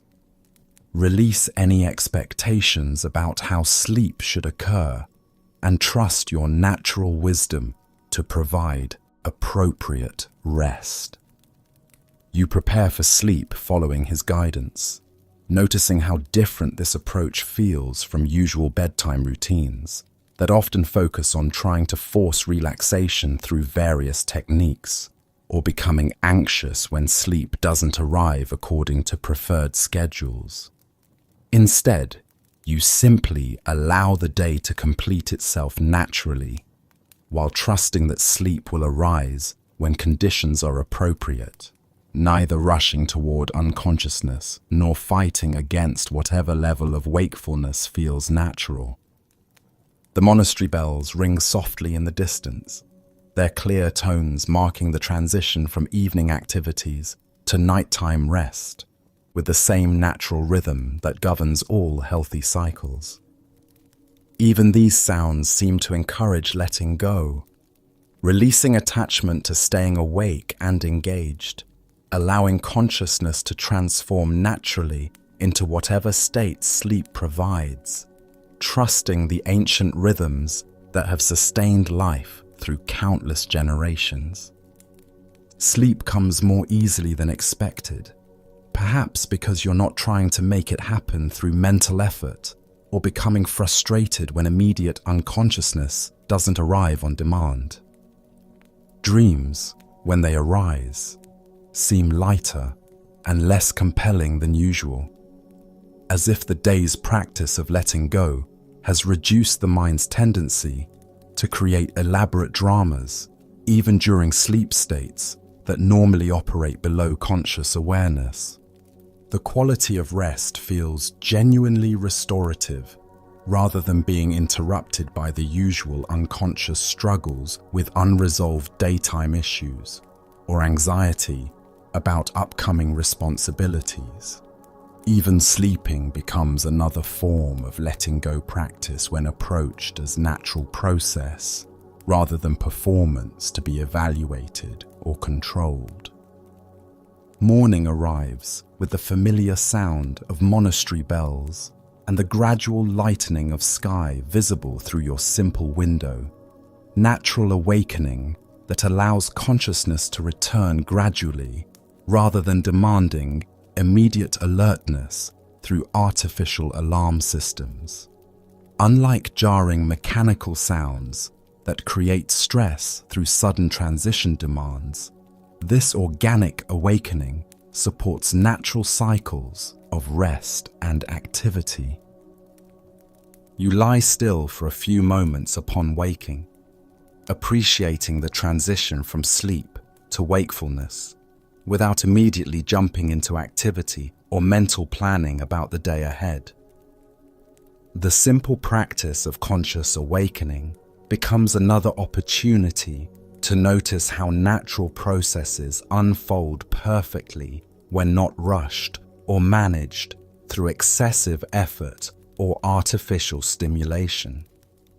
Your teacher appears after you've had time to wash and arrange yourself for the morning, his face carrying the particular serenity that comes from years of practicing what he teaches rather than merely understanding the concepts intellectually. "How did you sleep?"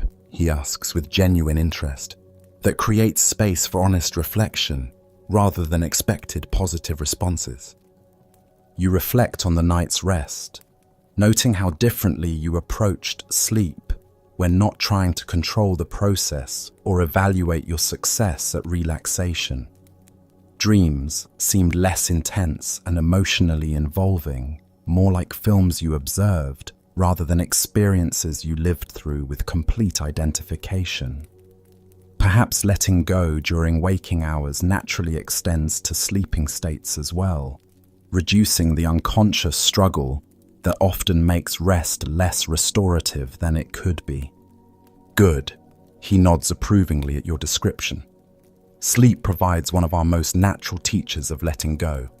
We cannot remain conscious through willpower alone, cannot direct dreams through control or effort, cannot prevent the temporary dissolution of waking identity that occurs each night. Every sleep cycle offers practice in dying and being reborn, in trusting processes beyond conscious management, in releasing attachment to continuous awareness. This perspective transforms sleep from unconscious necessity into conscious spiritual practice. Another daily opportunity to develop trust in natural wisdom, while releasing the ego's demand to supervise and control every aspect of experience. Each night becomes preparation for the ultimate letting go, while providing immediate benefits through improved rest quality. The morning follows the monastery's established rhythm: simple breakfast, eaten with the same mindful attention practiced during previous meals, brief periods of work that contribute to the community's collective needs, without individual ego investment in personal achievement, gradual preparation for the day's final teachings before your departure back to ordinary life. After completing these morning activities, your teacher suggests walking to a different section of monastery grounds for today's culminating explorations. This morning, he explains, as you follow a path leading upward into the forest above the main buildings, we'll investigate how to maintain the understanding of letting go when you return to more complex and challenging conditions than what this protected environment provides. The forest path climbs steadily but gently, winding between ancient pines and occasional clearings where wildflowers grow in natural arrangements that demonstrate beauty emerging from unforced conditions. Morning light filters through the canopy in constantly shifting patterns as branches move with subtle breezes, creating a visual meditation on impermanence and change that supports the day's teachings without requiring verbal explanation. Everything in this forest environment demonstrates the natural wisdom of holding firm to essentials while remaining flexible about details. Trees with deep roots that anchor them securely, yet branches that bend with storms rather than breaking through rigid resistance. Plants that adapt to available light and moisture while maintaining their essential nature. Ecological relationships that shift with seasons while preserving overall balance and health. The transition from monastery simplicity to ordinary complexity presents its own challenges, your teacher acknowledges, as you climb the peaceful forest path, surrounded by demonstrations of how to live with conditions rather than against them. Here, you've been supported by environment, community, and schedule that all encourage letting go practice. At home, you'll face pressures and distractions that often support attachment and clinging rather than release and acceptance. This recognition feels both realistic and slightly daunting. How to preserve insights gained in this supportive environment when returning to situations that trigger strong emotional reactions, demand rapid decisions, involve people who haven't shared this understanding of letting go, operate according to cultural values that emphasize acquisition rather than release. The key is starting small and being patient with the process, your teacher advises, as the path opens into a clearing where fallen logs provide natural seating for rest and conversation. Don't expect to let go of everything immediately upon your return. Begin with minor attachments, preferences about weather that you cannot control, opinions about how other people should dress or behave in public, demands that every small plan proceed exactly as expected, without any spontaneous changes. You settle on one of the sun-warmed logs, appreciating how perfectly it serves as seating without any human modification or improvement. Another small demonstration of working with conditions as they are, rather than demanding they conform to preconceived ideas about how things should be arranged. As you develop skill with releasing small attachments, the monk continues, capacity for larger letting go naturally develops. Like physical exercise that gradually builds strength, releasing minor preferences trains the mind in non-attachment patterns that can eventually address more significant areas of clinging and control. The morning sun has reached sufficient height to warm the clearing, while leaving shaded areas cool, creating natural temperature variation that allows each person to find whatever level of warmth or coolness feels most comfortable. Even this simple environmental condition demonstrates how nature provides appropriately without everyone needing identical circumstances to be content. What questions do you have about maintaining these teachings when you return to your ordinary life? Your teacher asks, settling more comfortably on his own log seat while maintaining the alert relaxation that characterizes all his positions and movements. The invitation creates space for exploring practical concerns rather than leaving the teachings as beautiful but potentially impractical ideals. You consider the various challenges that await your return. Relationships that trigger strong emotional reactions and habitual patterns of trying to change other people's behavior. Work situations that demand quick decisions without time for contemplative reflection. Cultural pressures that emphasize material success and accumulation rather than simplicity and letting go. Daily schedules that leave little time for the kind of extended meditation and reflection that supported learning here. The most important practice is remembering that letting go is always available as an option.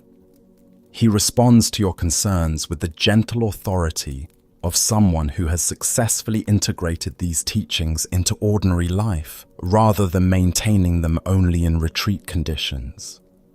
No matter how complex or stressful circumstances become, you can always release your grip on demanding that things be different than they are. This doesn't mean becoming passive or failing to take appropriate action, but it means acting from wisdom rather than desperate clinging to particular outcomes. He suggests establishing simple daily reminders that can reconnect you with letting go. Practice without requiring extensive time or special conditions. Taking 3 conscious breaths before meals as practice in releasing control over the day's pace and productivity demands. Noticing moments when you're gripping something tightly, whether physically or mentally, and experimenting with softening that grip slightly. Ending each day by releasing any accumulated tensions or disappointments, rather than carrying them into sleep where they can interfere with natural restoration. Also remember, he adds, his weathered hands resting peacefully in his lap as he speaks, that letting go is not a one-time achievement, but an ongoing practice that deepens gradually over years, rather than being mastered quickly through intensive effort. You will forget these teachings and become caught in old patterns of clinging and control. When you notice this happening, approach the recognition with compassion rather than self-criticism.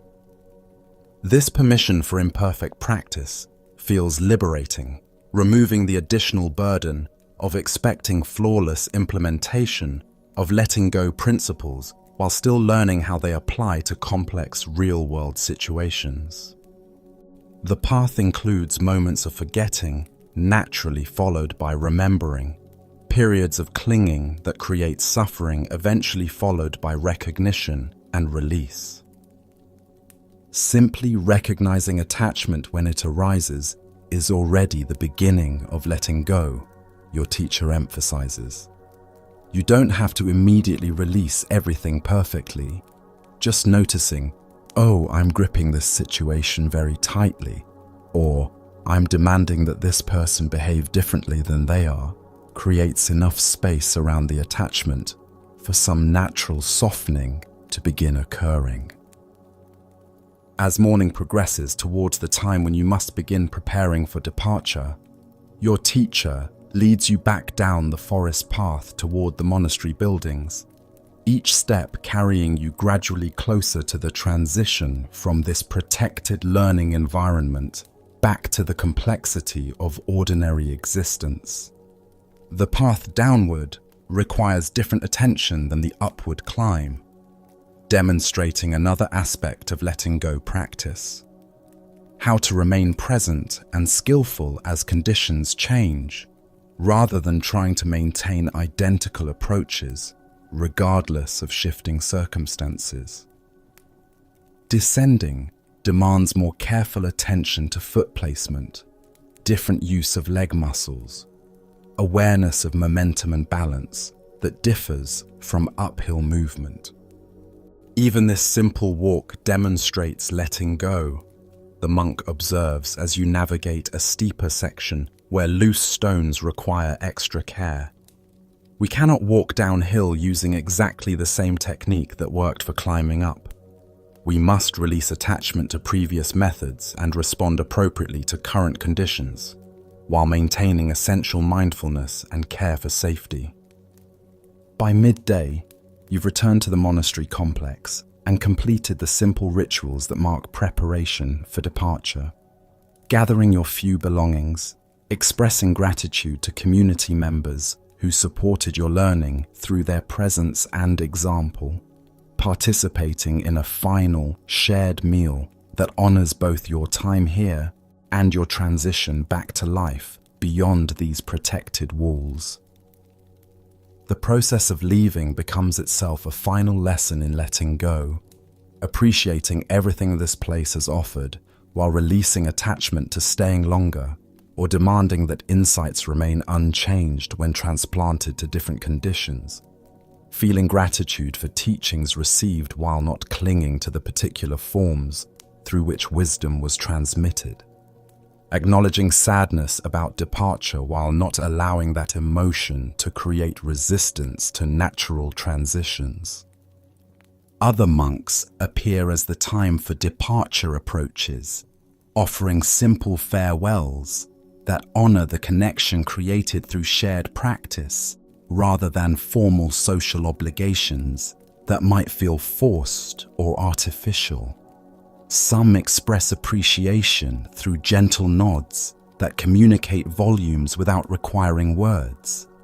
Others share brief phrases of encouragement that carry the weight of lived wisdom rather than empty pleasantries, all demonstrating how meaningful contact can occur between people without clinging to particular forms or demanding specific responses. Though your stay has been brief by monastery standards, the connections feel genuine and lasting, based on mutual commitment to understanding rather than personal chemistry or entertainment value. These relationships formed through shared exploration of letting go somehow feel more substantial than many connections that develop over years of casual social interaction without deeper purpose or spiritual foundation. Your teacher accompanies you to the monastery gate, where the path begins its descent toward the valley and eventual transportation back to your ordinary life. The morning has reached that perfect temperature where neither warmth nor coolness dominates awareness, creating conditions that support presence rather than distraction through physical discomfort or excessive comfort that might create attachment to pleasant sensations. As you return to your world, the monk says at the threshold between monastery grounds and the mountain path that leads back toward complexity, remember that these teachings on letting go aren't separate from ordinary life, but reveal its true nature when perceived clearly. Everything you encounter, from mundane tasks to profound challenges, offers opportunities for practicing release when approached with appropriate understanding. He places something small in your hand, a simple wooden bead worn smooth by years of handling, similar to those on prayer malas used by practitioners throughout various Buddhist traditions. The bead feels warm from his touch and perfectly sized for thumb and finger to hold without strain, a physical reminder designed for practical use rather than decorative display. This can serve as a reminder when you need it, he explains, his weathered fingers briefly covering your hand as he transfers this simple gift. Whenever you notice it in your pocket or see it on your shelf, take one conscious breath and practice letting go of whatever you're gripping too tightly in that moment. Not forcing release through will or effort, just softening your grip slightly and observing what happens naturally.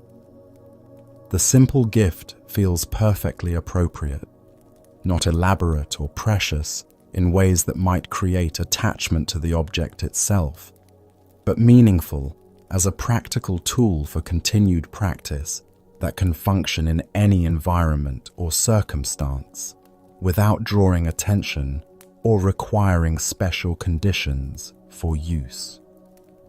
Remember, your teacher says with a final bow that honors both your individual journey and the universal human quest for freedom from unnecessary suffering, everything you learned here was already present in your own experience.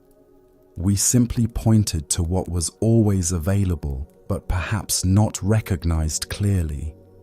The true teacher is your own willingness to let go when clinging creates suffering, your own capacity to soften when gripping creates tension.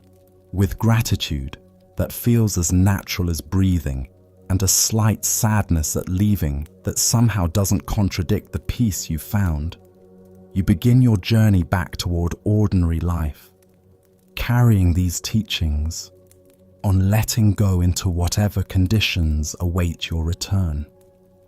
Each step down the mountain path becomes practice in releasing attachment to this monastery experience while maintaining the essential understanding it helped clarify.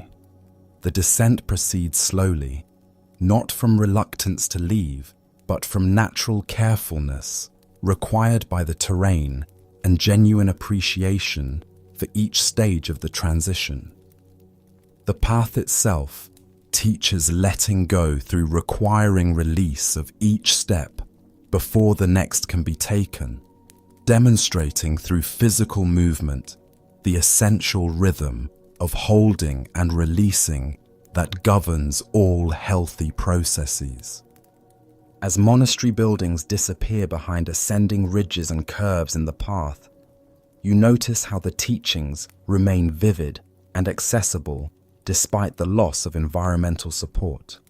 Perhaps this demonstrates what the monk meant about true learning, insights that integrate so naturally into awareness that they don't depend on external reminders or special conditions to remain alive and functional.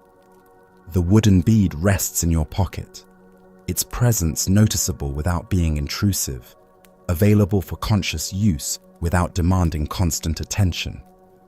Occasionally you touch it briefly, not as superstitious talisman, but as connection to the intention to practice letting go whenever life presents opportunities for release rather than clinging, acceptance rather than resistance. By midday, you reach the small village where your initial journey began, the settlement appearing unchanged, yet somehow perceived differently through eyes trained in letting go. The same buildings and pathways exist, yet you see them now as temporary arrangements subject to constant change, rather than fixed entities that should remain static to provide security and predictability. While waiting for transportation back to your regular life, you sit at a small cafe overlooking the village square, where ordinary activities unfold with the same eternal patterns that govern human communities everywhere. Merchants arranging their goods according to what they hope will attract customers. Children playing games whose rules shift naturally as conditions change. Elders sharing conversation on benches, worn smooth by countless previous occupants. Each person moves through their daily routines carrying their own mixture of joy and burden, their own attachments and occasional moments of natural letting go that occur without spiritual techniques or conscious practice. A young mother struggles with a crying child, her face showing the familiar combination of love and frustration that comes when caring deeply for someone whose behavior you cannot control through will or wisdom. You recognize this as a teaching opportunity that exists in every moment, how letting go of demanding that the child behave differently might create space for more creative and compassionate responses to the actual conditions she faces.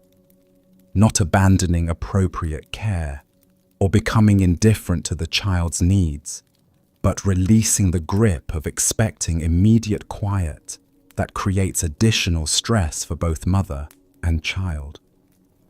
An elderly man feeds pigeons from a paper bag, his expression serene with simple pleasure that requires no elaborate spiritual framework to appreciate fully.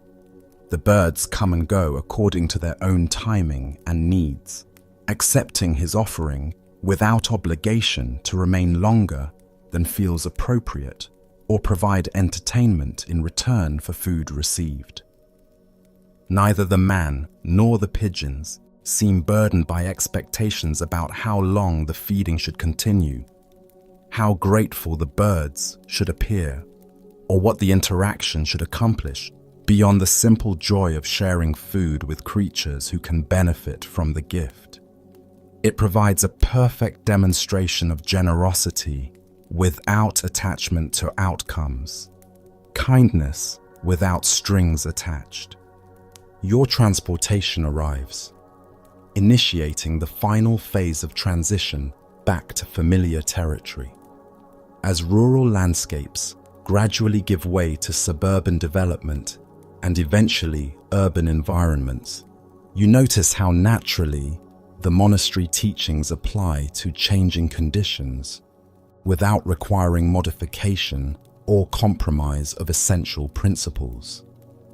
Instead of judging the increasing complexity and noise as inferior to monastery simplicity, you practice appreciating each environment for what it offers, while releasing attachment to having circumstances remain exactly as they were. The monastery taught letting go through optimal conditions designed to support such learning. Now comes the more challenging, but perhaps more valuable application, maintaining this understanding amid pressures and distractions that often encourage clinging rather than release. Yet perhaps this is precisely the point that makes these teachings valuable, rather than merely exotic experiences available only in retreat settings. Wisdom that cannot function in ordinary circumstances serves little practical purpose for most people who must work, maintain relationships, meet responsibilities, and navigate complex social environments, rather than living in protected, contemplative communities. Hours pass as you travel deeper into familiar territory, each mile carrying you further from monastery simplicity toward the accumulated complexity of your own life. The wooden bead remains in your pocket, occasionally touched as reminder, but no longer needed as conscious prompt, because letting go has begun integrating into natural responses rather than remaining a special technique requiring deliberate application. Evening approaches as you finally arrive in your own neighborhood, your own street, your own familiar environment that appears simultaneously unchanged and subtly different. The physical surroundings remain exactly as you left them, yet your perception has been refined through days of practicing release, creating space to see these ordinary conditions with fresh appreciation, rather than taking them completely for granted.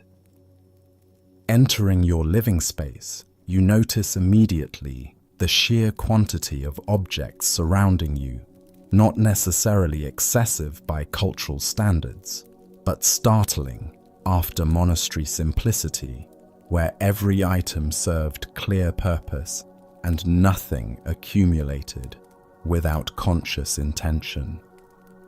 Each possession represents some form of attachment to comfort, security, identity, memory, or imagined future needs.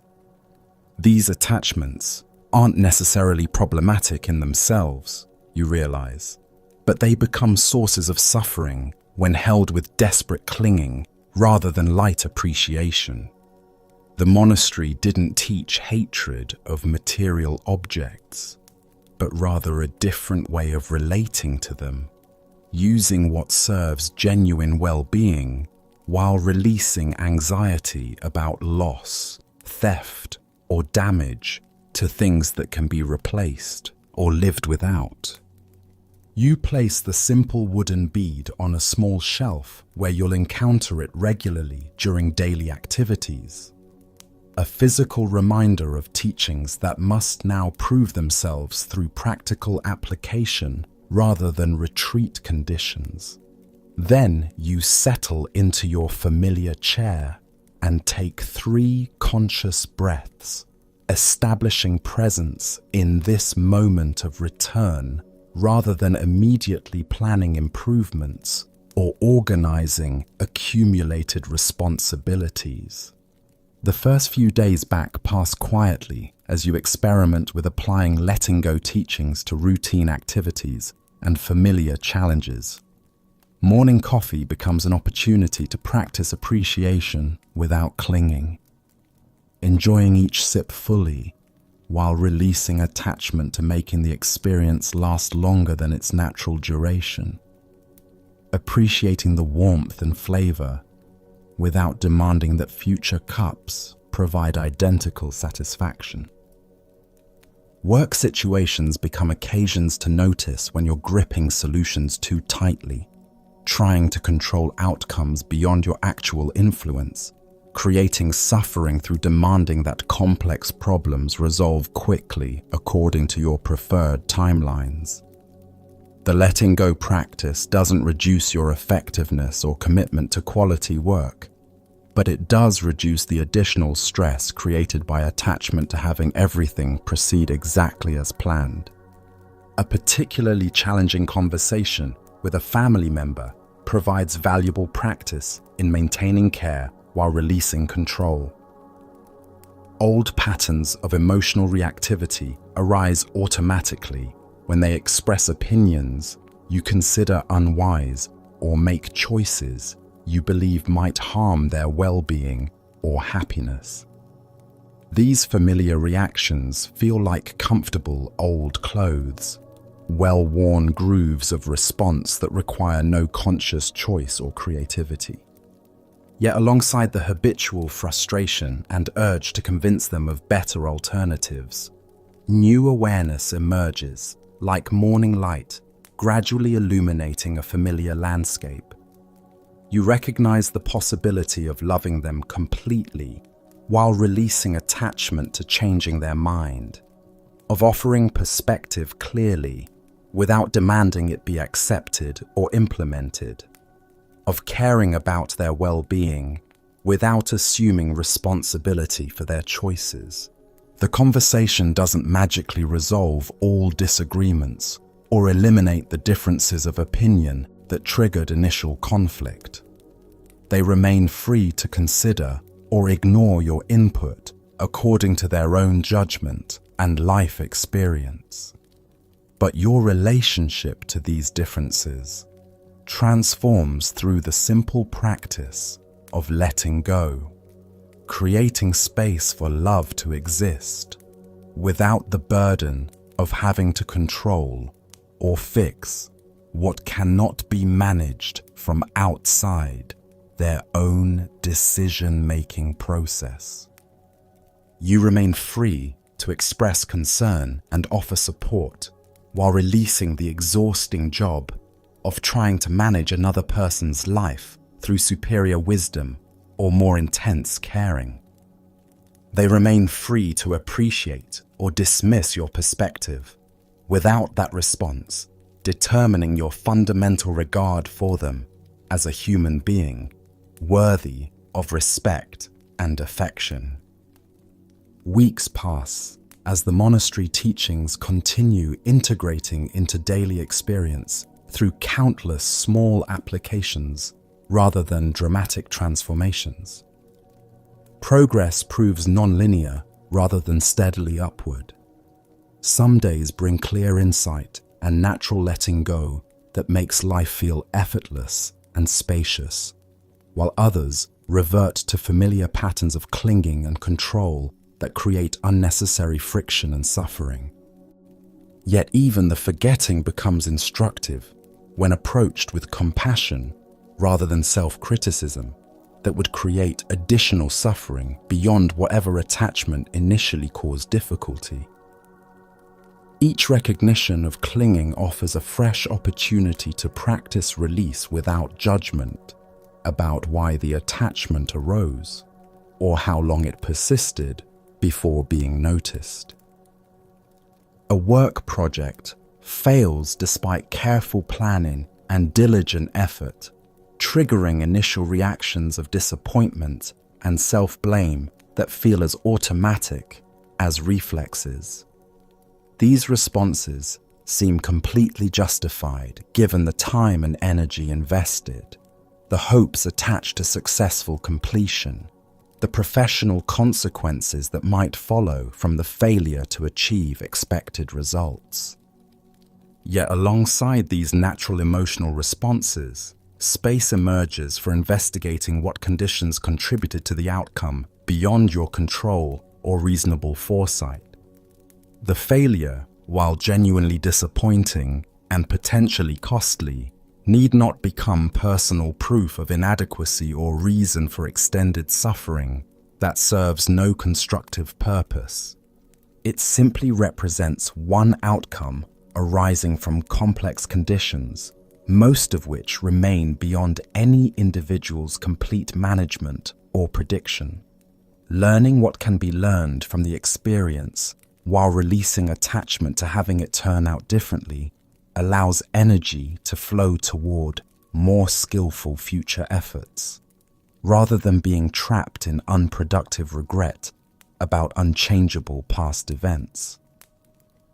Walking in a local park one evening as autumn begins, painting leaves in colors that demonstrate nature's perfect letting go, you encounter a scene that perfectly illustrates the teachings without requiring any spiritual interpretation or forced symbolism. An elderly woman sits on a bench feeding ducks at a small pond, her movements slow and deliberate, her expression peaceful in ways that suggest years of practice in finding contentment through simple activities. The ducks come and go according to their own patterns and needs, accepting food without obligation to provide entertainment, companionship, or gratitude in return for nourishment received. She offers what she has brought without demanding specific responses or becoming upset when certain ducks prove less interested than others in accepting her gifts. When the bread runs out and the ducks gradually disperse to other activities that serve their various needs, she watches their departure with the same peaceful attention she gave their arrival. No attempt to make them stay longer, no disappointment that the interaction has reached its natural conclusion, no anxiety about whether they'll return tomorrow for another feeding session. You approach the bench and ask if you might sit beside her for a few minutes, drawn by the quality of presence she demonstrates rather than any need for conversation or social connection. She welcomes your company with a gentle nod, and you sit together in comfortable silence, watching the pond's surface reflect evening light in patterns that shift constantly as slight breezes create ripples. "They know I'll be here tomorrow if I can manage it," she says eventually, speaking more to the pond than to you directly. "And if I can't come for some reason, they'll find food elsewhere or do whatever ducks do when people aren't feeding them. That's how life works best when you don't try to control everything or make it all about your own needs." Her simple wisdom echoes monastery teachings, translated into the language of everyday experience accessible to anyone, regardless of spiritual background or philosophical sophistication. This is perhaps how letting go naturally manifests when integrated into ordinary life, not through dramatic renunciation or exotic practices, but through countless small acts of releasing grip, softening demand, trusting life to unfold according to its own intelligence rather than personal preferences. As months pass following your monastery experience, you notice subtle but significant changes in how you approach various life situations that once created considerable stress or dissatisfaction. Relationships feel less burdensome when not filtered through constant expectations about how others should behave to meet your needs or validate your wisdom through compliance with your suggestions. Work becomes more creative and less stressful when not constrained by desperate attachment to specific outcomes that may or may not align with conditions beyond your influence. Projects flow more naturally when approached with commitment to quality and appropriate effort, while holding results lightly rather than gripping them with white-knuckled determination that often interferes with natural effectiveness. Even difficulties seem more manageable when met with curiosity about what they might teach, rather than immediate resistance to their existence or demands that they resolve quickly according to preferred timelines.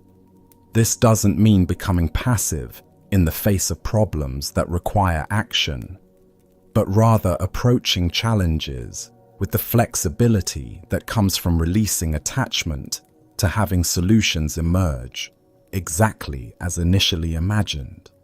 The wooden bead from the monastery rests on your shelf, no longer needed as conscious reminder, because letting go has become more natural than clinging in many areas of daily experience.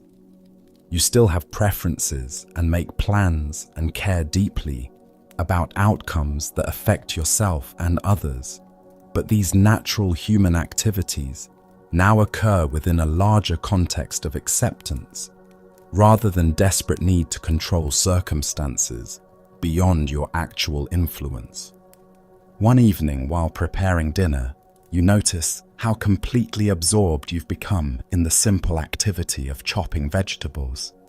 The rhythmic motion of the knife finding its own natural pace, the fresh scents released by cutting through plant tissues, the satisfying transformation of whole ingredients into components that will combine into nourishment.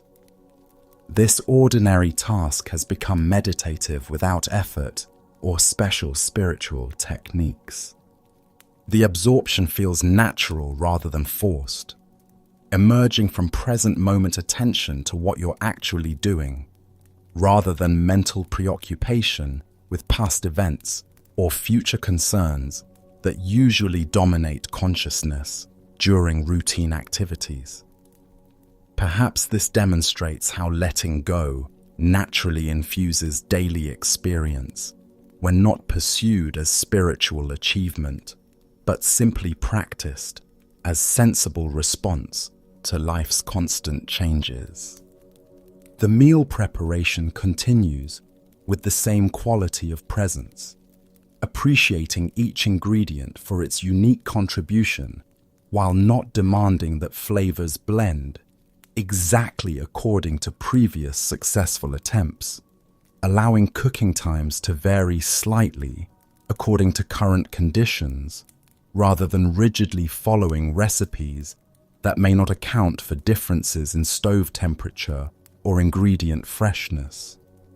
Even cleaning dishes afterward maintains this natural mindfulness, feeling the warm water and soap creating cleansing conditions, noticing how easy it becomes to remove food residues when soaking time and scrubbing pressure work together appropriately, appreciating the satisfaction that comes from completing this simple task thoroughly without rushing toward other activities that might seem more important or interesting. These ordinary activities demonstrate how letting go expresses itself through daily life when integrated naturally, rather than applied as special technique requiring conscious effort or spiritual framework. The teachings have become like breathing, so essential and automatic that they operate below conscious awareness while supporting everything else that occurs.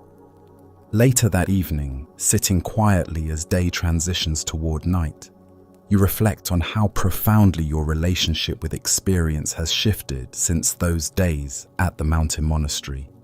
External circumstances remain largely similar. Same living situation, same job responsibilities, many of the same relationships and daily activities that comprised your life before learning about letting go through direct practice. Yet, your approach to these familiar conditions has transformed through the simple cultivation of releasing attachment to having things be different than they are. This doesn't mean becoming passive or ceasing to work toward positive change when action seems appropriate, but rather engaging with life from wisdom, rather than desperate, clinging to outcomes beyond your control.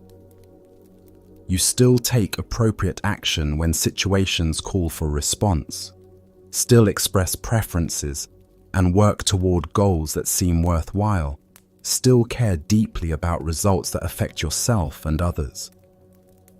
But these natural human activities now occur within a foundation of acceptance that prevents the additional suffering created by demanding that reality conform to personal preferences, regardless of conditions that may make such conformity impossible or inappropriate.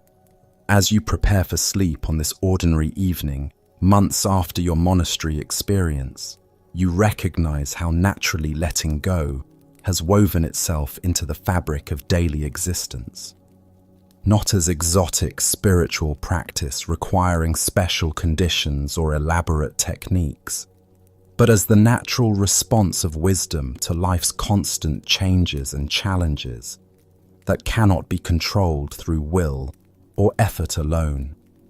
Sleep approaches gradually as you release the day's accumulated experiences, appreciating what went well without clinging to pleasant moments that have already passed into memory, acknowledging difficulties without carrying them into rest where they might interfere with natural restoration processes, allowing your body to find whatever position provides appropriate comfort without demanding perfect ease or ideal conditions.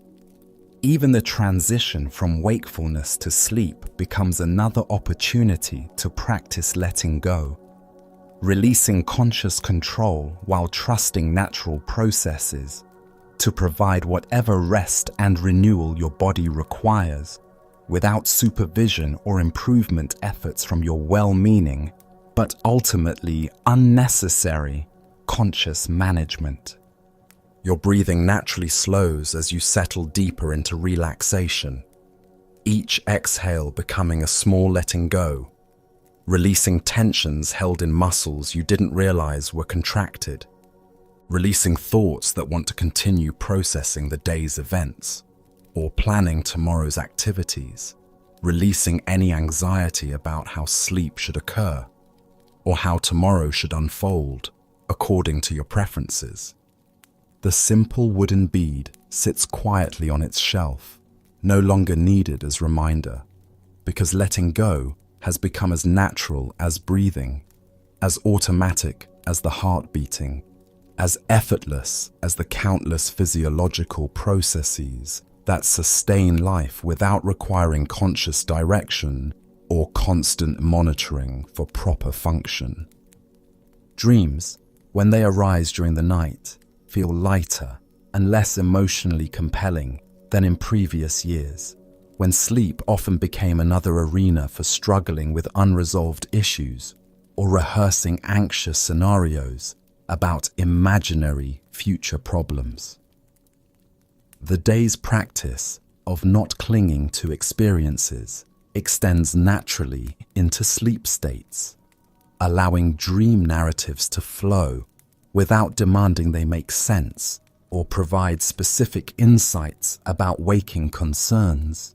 Sleep itself becomes deeper and more restorative when approached as another form of letting go, rather than unconscious battle with whatever tensions or worries might have accumulated during daytime activities.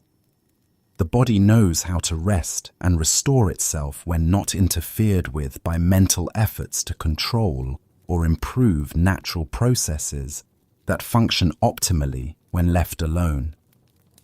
And if you find yourself awakening during the night, as occasionally happens with changing seasons or minor physical discomforts, you can practice letting go even then, releasing attachment to uninterrupted sleep, appreciating whatever rest you've already received without demanding more, allowing your body to find whatever position feels most comfortable without forcing perfect ease. These middle-of-the-night awakenings become opportunities for gentle practice rather than sources of frustration about disrupted sleep patterns or anxiety about being tired tomorrow. You can lie quietly appreciating the silence and darkness, perhaps noticing stars visible through your window or listening to subtle night sounds that usually pass unnoticed during busy daytime hours. Morning will arrive when conditions naturally support the transition from sleep to wakefulness, bringing another day of opportunities to practice letting go through ordinary activities and unexpected challenges. But for now, in this peaceful time of settling toward rest, you can simply be held by the natural wisdom that has sustained you through every night of sleep you've ever experienced. The teachings continue working within you, even as conscious awareness settles towards sleep, integrating at levels deeper than thought or intention. Your body knows how to rest without your management. Your breath continues its natural rhythm without conscious control. Your heart maintains its steady beating through all cycles of activity and rest, waking and sleeping, without requiring supervision or improvement efforts. Let go of needing to understand exactly how these natural processes work so perfectly without your conscious participation. Let go of monitoring your progress towards sleep or evaluating how well you're practicing. Letting go. Let go of any remaining tensions from the day, any concerns about tomorrow's responsibilities, any expectations about how this night's rest should unfold according to your preferences. Simply allow yourself to be supported by the natural intelligence that governs all healthy processes, that moves the seasons in their eternal cycles, that guides birds in their migrations, that causes flowers to bloom when conditions are appropriate and seeds to sprout when the time arrives for new growth. Everything arises and passes according to conditions that arrange themselves through wisdom, far more complex and reliable than any individual understanding could encompass or direct. Even this moment of settling towards sleep emerges from specific causes, physical tiredness accumulated through the day's activities, mental relaxation supported by letting go practice, appropriate environment that supports rest, the natural rhythm that calls all living beings toward the restoration that sleep provides. You need not create these conditions or improve upon their natural functioning. They unfold according to their own perfect timing, supporting your rest through ancient biological wisdom that requires no conscious supervision or enhancement efforts. Trust this process that has carried you safely through every night of your life, that will continue operating reliably, regardless of whether you understand or attempt to control its mechanisms. And if thoughts continue arising as you settle deeper towards sleep, you can practice letting go with them as well, noticing each mental activity without being captured by its story or emotional charge, allowing thinking to continue its natural flow without resistance that might create tension or pursuit, that might create stimulation, trusting that mental activity will naturally quiet as sleep approaches, regardless of your attempts to force or prevent this settling. Let go of doing anything about anything that might be occurring in your experience. Let go of fixing, improving, or perfecting any aspect of this moment of transition toward rest. Let go of analyzing how successfully you're letting go, or whether you're applying the teachings correctly according to some imagined standard of spiritual performance. Simply rest in the natural contentment that emerges when you stop demanding that experience be different than it is, when you release the enormous effort required to control what functions best when allowed to unfold according to its own intelligence and timing. Your body settles more deeply into whatever position provides appropriate support, without forcing ideal comfort or demanding perfect ease. Your breathing continues its natural rhythm, sometimes deeper, sometimes more shallow, always perfectly suited to current conditions without requiring guidance or improvement from conscious intention. The sounds around you, whether profound silence or subtle night noises, simply exist as they are without needing your evaluation, adjustment, or preference about what the auditory environment should provide for optimal sleep conditions. Everything belongs exactly as it is in this moment of natural transition toward rest.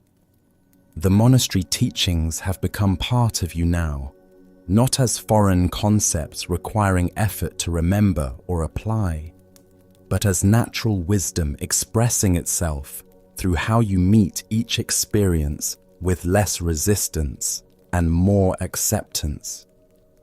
Letting go happens as naturally as releasing each breath to make space for the next inhalation, as effortlessly as allowing each day to complete itself so the next can begin fresh. And so you rest now, cradled by this understanding, supported by the natural processes that have sustained life through millions of years of evolution, held by the same intelligence that moves rivers toward oceans, that guides planetary rotation around distant stars, that coordinates the countless biological functions occurring in your body without requiring conscious management or concern. Let go into this vast holding, this perfect support that asks nothing of you, but provides everything necessary for rest and renewal. Let go into the deep peace that comes when you finally release the exhausting effort of trying to control what cannot be controlled, manage what functions perfectly without management, improve what is already complete and whole exactly as it is. Sleep comes now, natural and inevitable as sunrise following darkness, as gentle and unhurried as mountain mist settling into protected valleys, where it will rest until morning warmth calls it back towards sky. You need do nothing but allow this transition, need grasp nothing but can release everything, need control nothing but can trust the wisdom that has carried you safely through every night of rest you've ever experienced. Let go of everything now. Let go completely and finally. Rest in the natural peace that is always available when you stop demanding that this moment be anything other than exactly what it is. The teachings live in you now, not as memories requiring maintenance, but as present reality, expressing themselves through each breath, each heartbeat, each moment of releasing into the vast, gentle intelligence that surrounds and sustains all existence. Everything unfolds according to conditions that arrange themselves through wisdom more ancient and reliable than any individual understanding. Even this sleep arises naturally when all supporting factors align. Tired body seeking restoration, peaceful mind released from the day's concerns, safe environment that supports rest, appropriate timing that follows natural rhythms of activity and recovery. You need not create these conditions or manage their unfolding. They coordinate themselves according to the same intelligence that governs all natural processes, requiring only your willingness to let go and allow what wants to happen to occur in its own perfect timing, without interference from well-meaning but unnecessary conscious direction. And so you let go now completely and trustingly into the deep rest that comes when all effort ceases, when all control is released, when all clinging dissolves into the natural flow of life, expressing itself through cycles of consciousness and unconsciousness, activity and rest, holding and releasing that have sustained you since birth and will carry you gently through this night into whatever tomorrow may bring. Let go of everything. Rest in the vast peace of nothing needing to be different than it is. Trust the perfect intelligence that requires no management from you to provide exactly what serves your highest well-being in each moment, including this moment of transition into deep, restorative, peaceful sleep that comes naturally when all resistance ends, and complete letting go allows rest to arrive in its own time and way. Now, let us explore some ancient Buddhist stories about letting go. This teaching comes to us through the ancient wisdom of those who observed both human nature and the natural world with equal clarity. In the tropical forests of Southeast Asia, where coconut palms sway in the ocean breeze and monkeys chatter among the emerald canopy, local hunters developed an ingenious method for capturing these agile creatures. The technique required no violence, no speed, and no superior strength. Instead, it relied upon understanding a fundamental aspect of the monkey's nature that would become its undoing.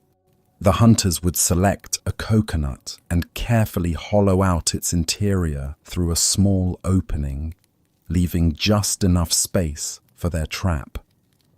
Into this hollow chamber, they would place a handful of sweet rice, its aroma irresistible to any hungry monkey.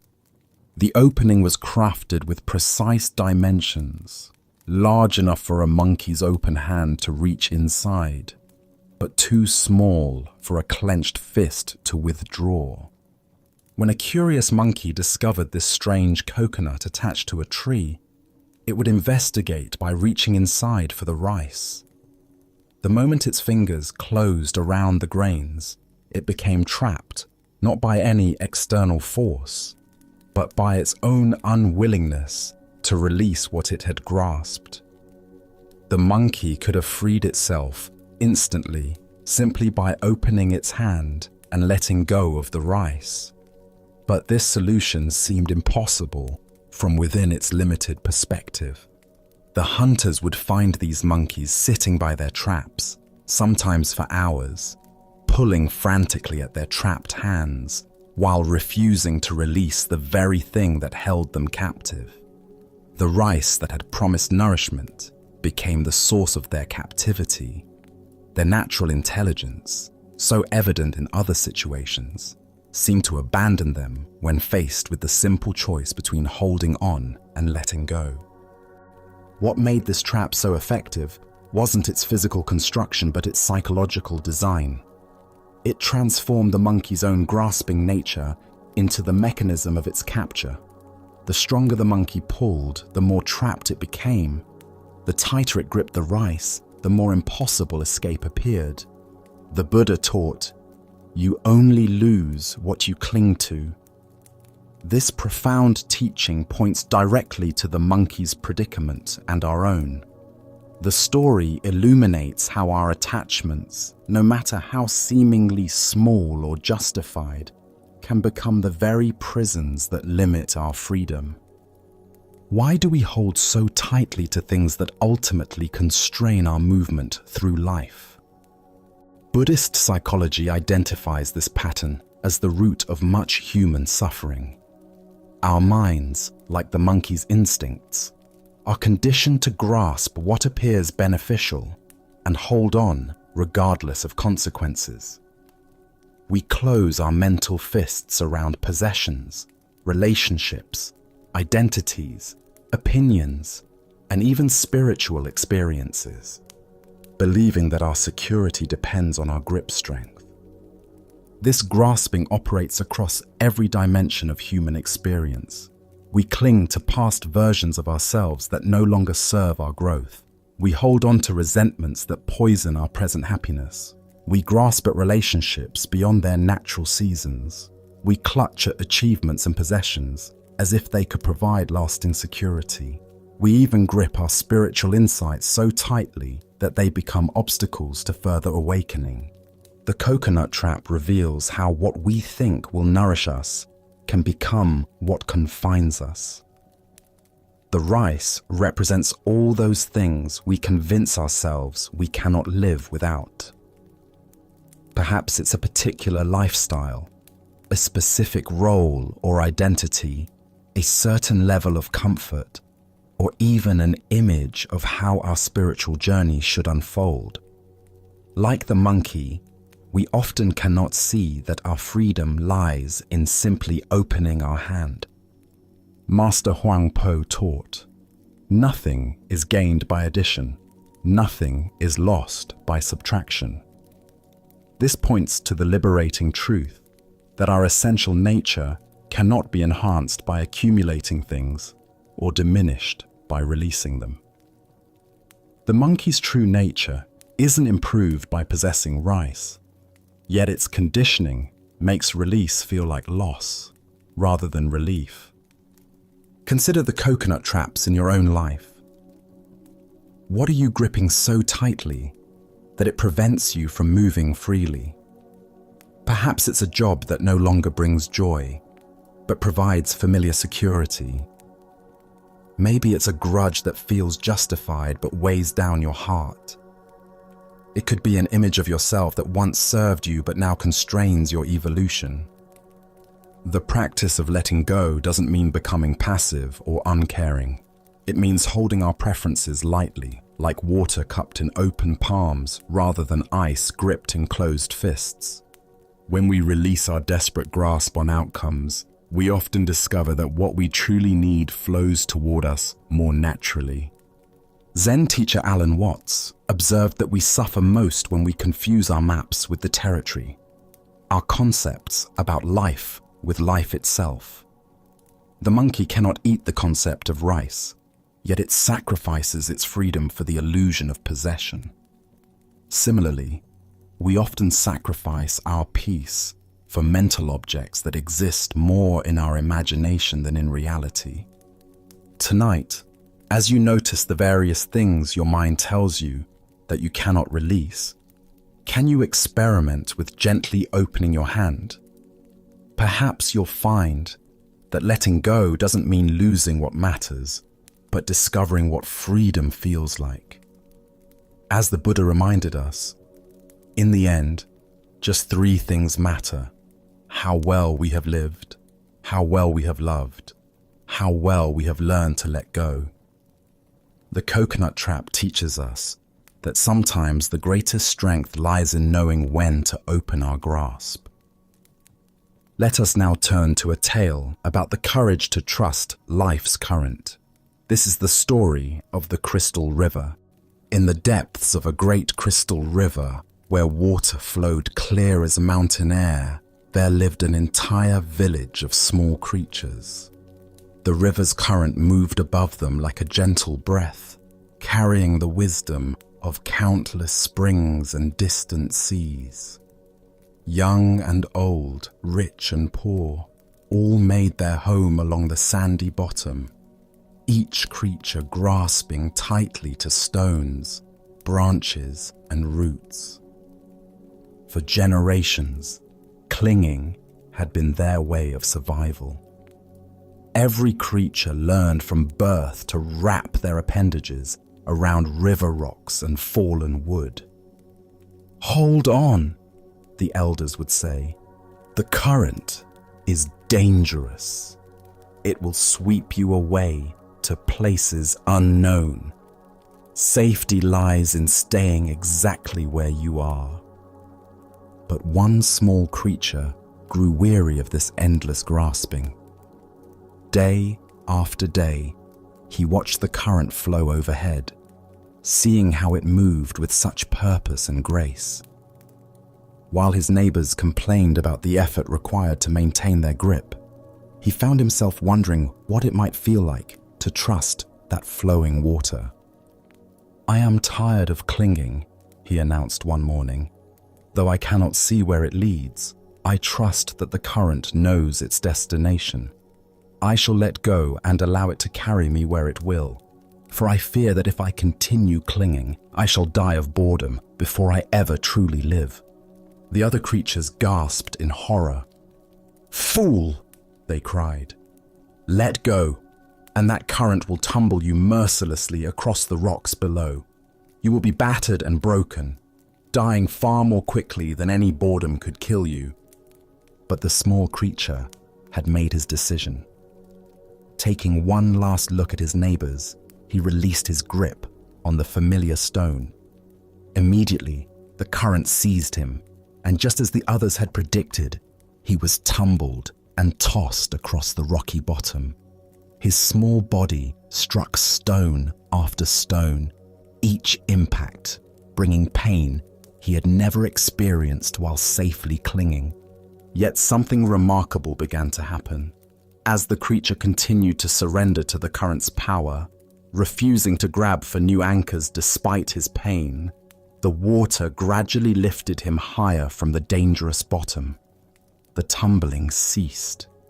The rocks could no longer reach him. Now he flowed with the current itself, no longer fighting its direction, but becoming one with its movement.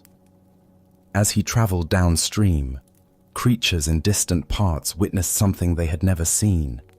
Here was one of their own kind, yet he appeared to be flying through the water, moving with the elegant power of the current itself. "See a miracle!" they called out. "A creature like ourselves, yet he soars. Surely he is the Messiah, come to save us all." The flowing creature heard their cries and felt compassion for their misunderstanding.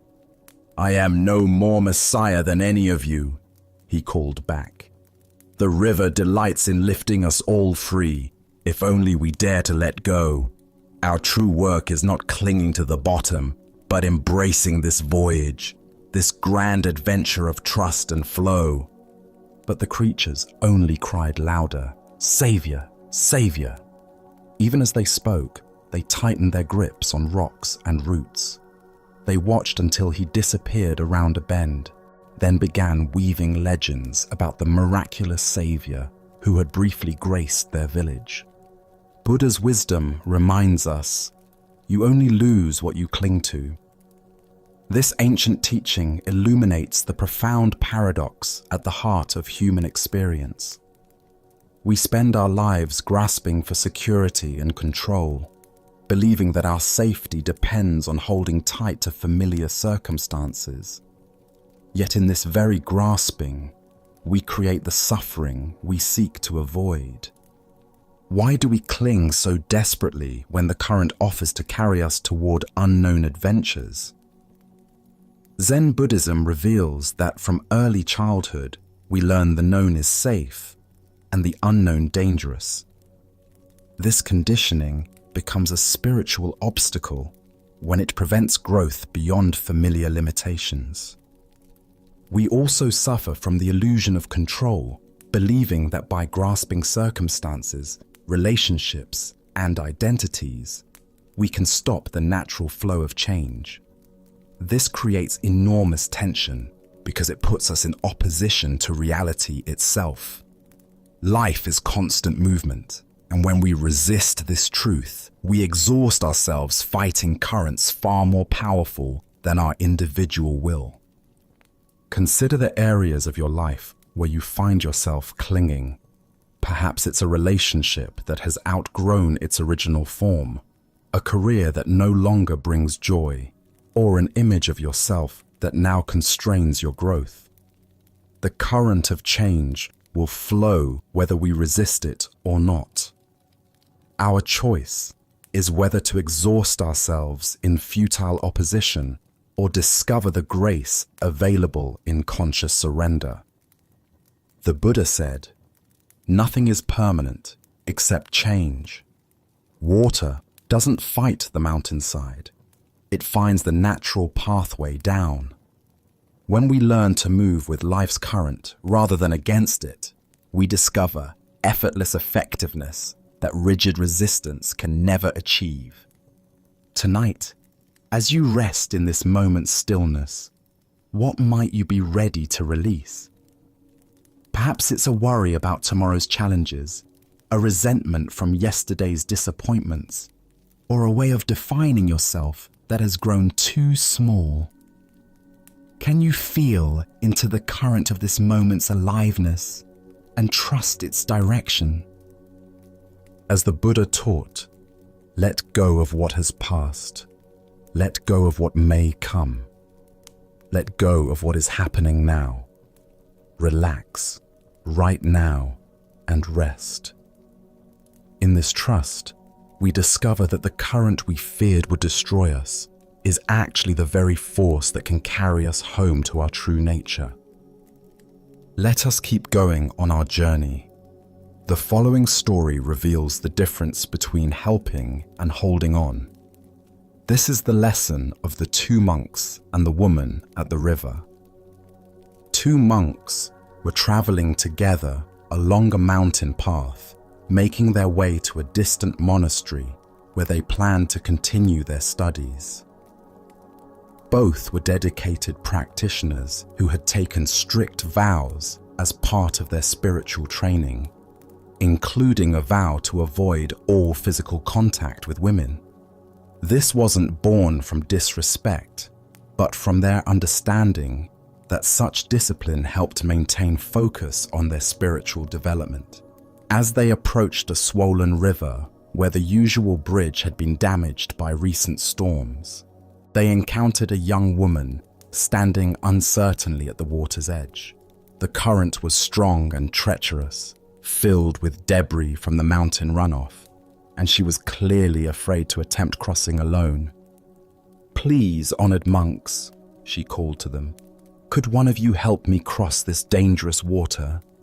I'm not strong enough to make it safely on my own." One of the monks immediately tensed, his mind racing through their monastic rules and the potential complications of this situation. Physical contact with women was explicitly forbidden, and he began formulating explanations for why they couldn't help.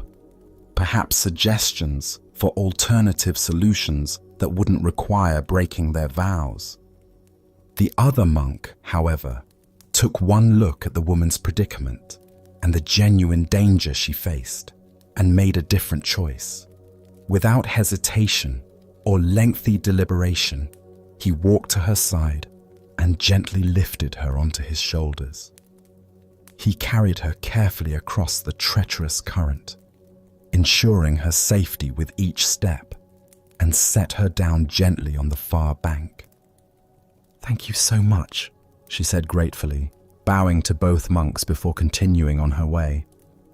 The two monks resumed their journey, but the atmosphere between them had changed dramatically. The first monk walked in increasingly agitated silence, his mind churning with thoughts about what he had witnessed. As the hours passed, his internal tension grew until finally he could no longer contain his distress. "Brother," he burst out, unable to hold his silence any longer, "I cannot understand your behavior back at the river. Our spiritual training explicitly teaches us to avoid any physical contact with women. Yet you picked that woman up onto your shoulders and carried her across the water.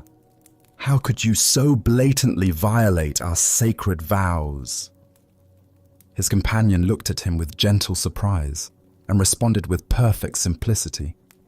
"Brother, I set her down on the other side of the river hours ago, but you are still carrying her." Buddha's wisdom teaches us, holding on to anger is like grasping a hot coal with the intent of throwing it at someone else. You are the one who gets burned. This tale unveils the profound difference between compassionate action and mental attachment, between responding to present needs and carrying past events.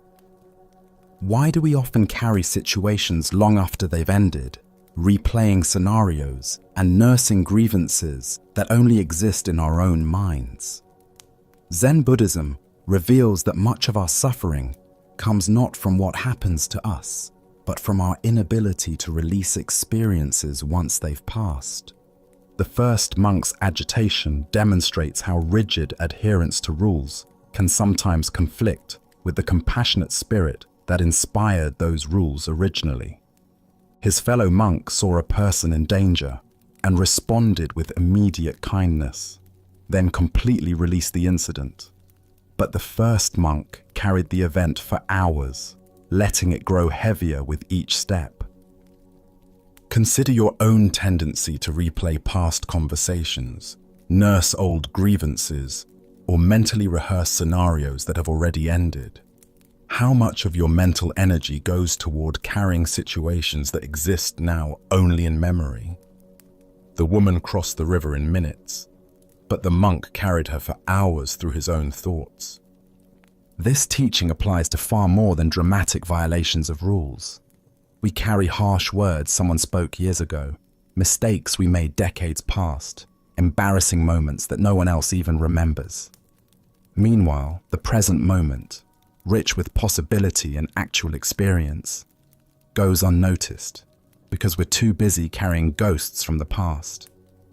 In Zen practice, we learn to distinguish between appropriate action and unnecessary attachment. The second monk helped when help was needed, then moved on completely. He didn't dwell on whether he'd made the right choice, worry about others' opinions, or replay the incident endlessly in his mind. Zen master Thich Nhat Hanh taught, thanks to impermanence, everything is possible. The river crossing was impermanent. It began, served its purpose, and ended. Only the first monk's attachment to the event gave it ongoing existence in the form of mental suffering. The Buddha said, "Let go of what has passed. Let go of what may come. Let go of what is happening now. Don't try to figure anything out. Don't try to make anything happen. Relax, right now, and rest." This teaching points directly to the freedom available when we stop carrying experiences beyond their natural lifespan. Look deeply at what you might be carrying unnecessarily. Old resentments, past failures, conversations that upset you, decisions you regret. All of these exist now only because you continue to pick them up and carry them. What would it feel like to set them down? The irony is profound. The monk who actually broke the rule experienced no suffering from it, while the monk who maintained perfect rule observance created hours of agitation for himself. This reveals that suffering often comes not from our actions, but from our thoughts about our actions.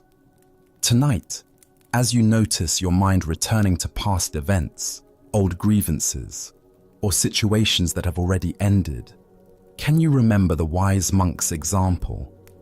Can you practice setting down whatever you've been carrying unnecessarily, discovering the lightness that comes from traveling through life without the burden of yesterday's experiences? As Buddha's wisdom reminds us, in the end, only three things matter: how well we have lived, how well we have loved, how well we have learned to let go.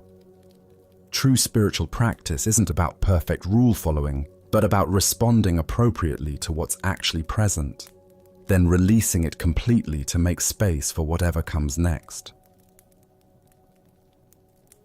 As we complete this journey together, from the misty mountain monastery back to the quiet sanctuary of this present moment, you carry within you the timeless wisdom of letting go.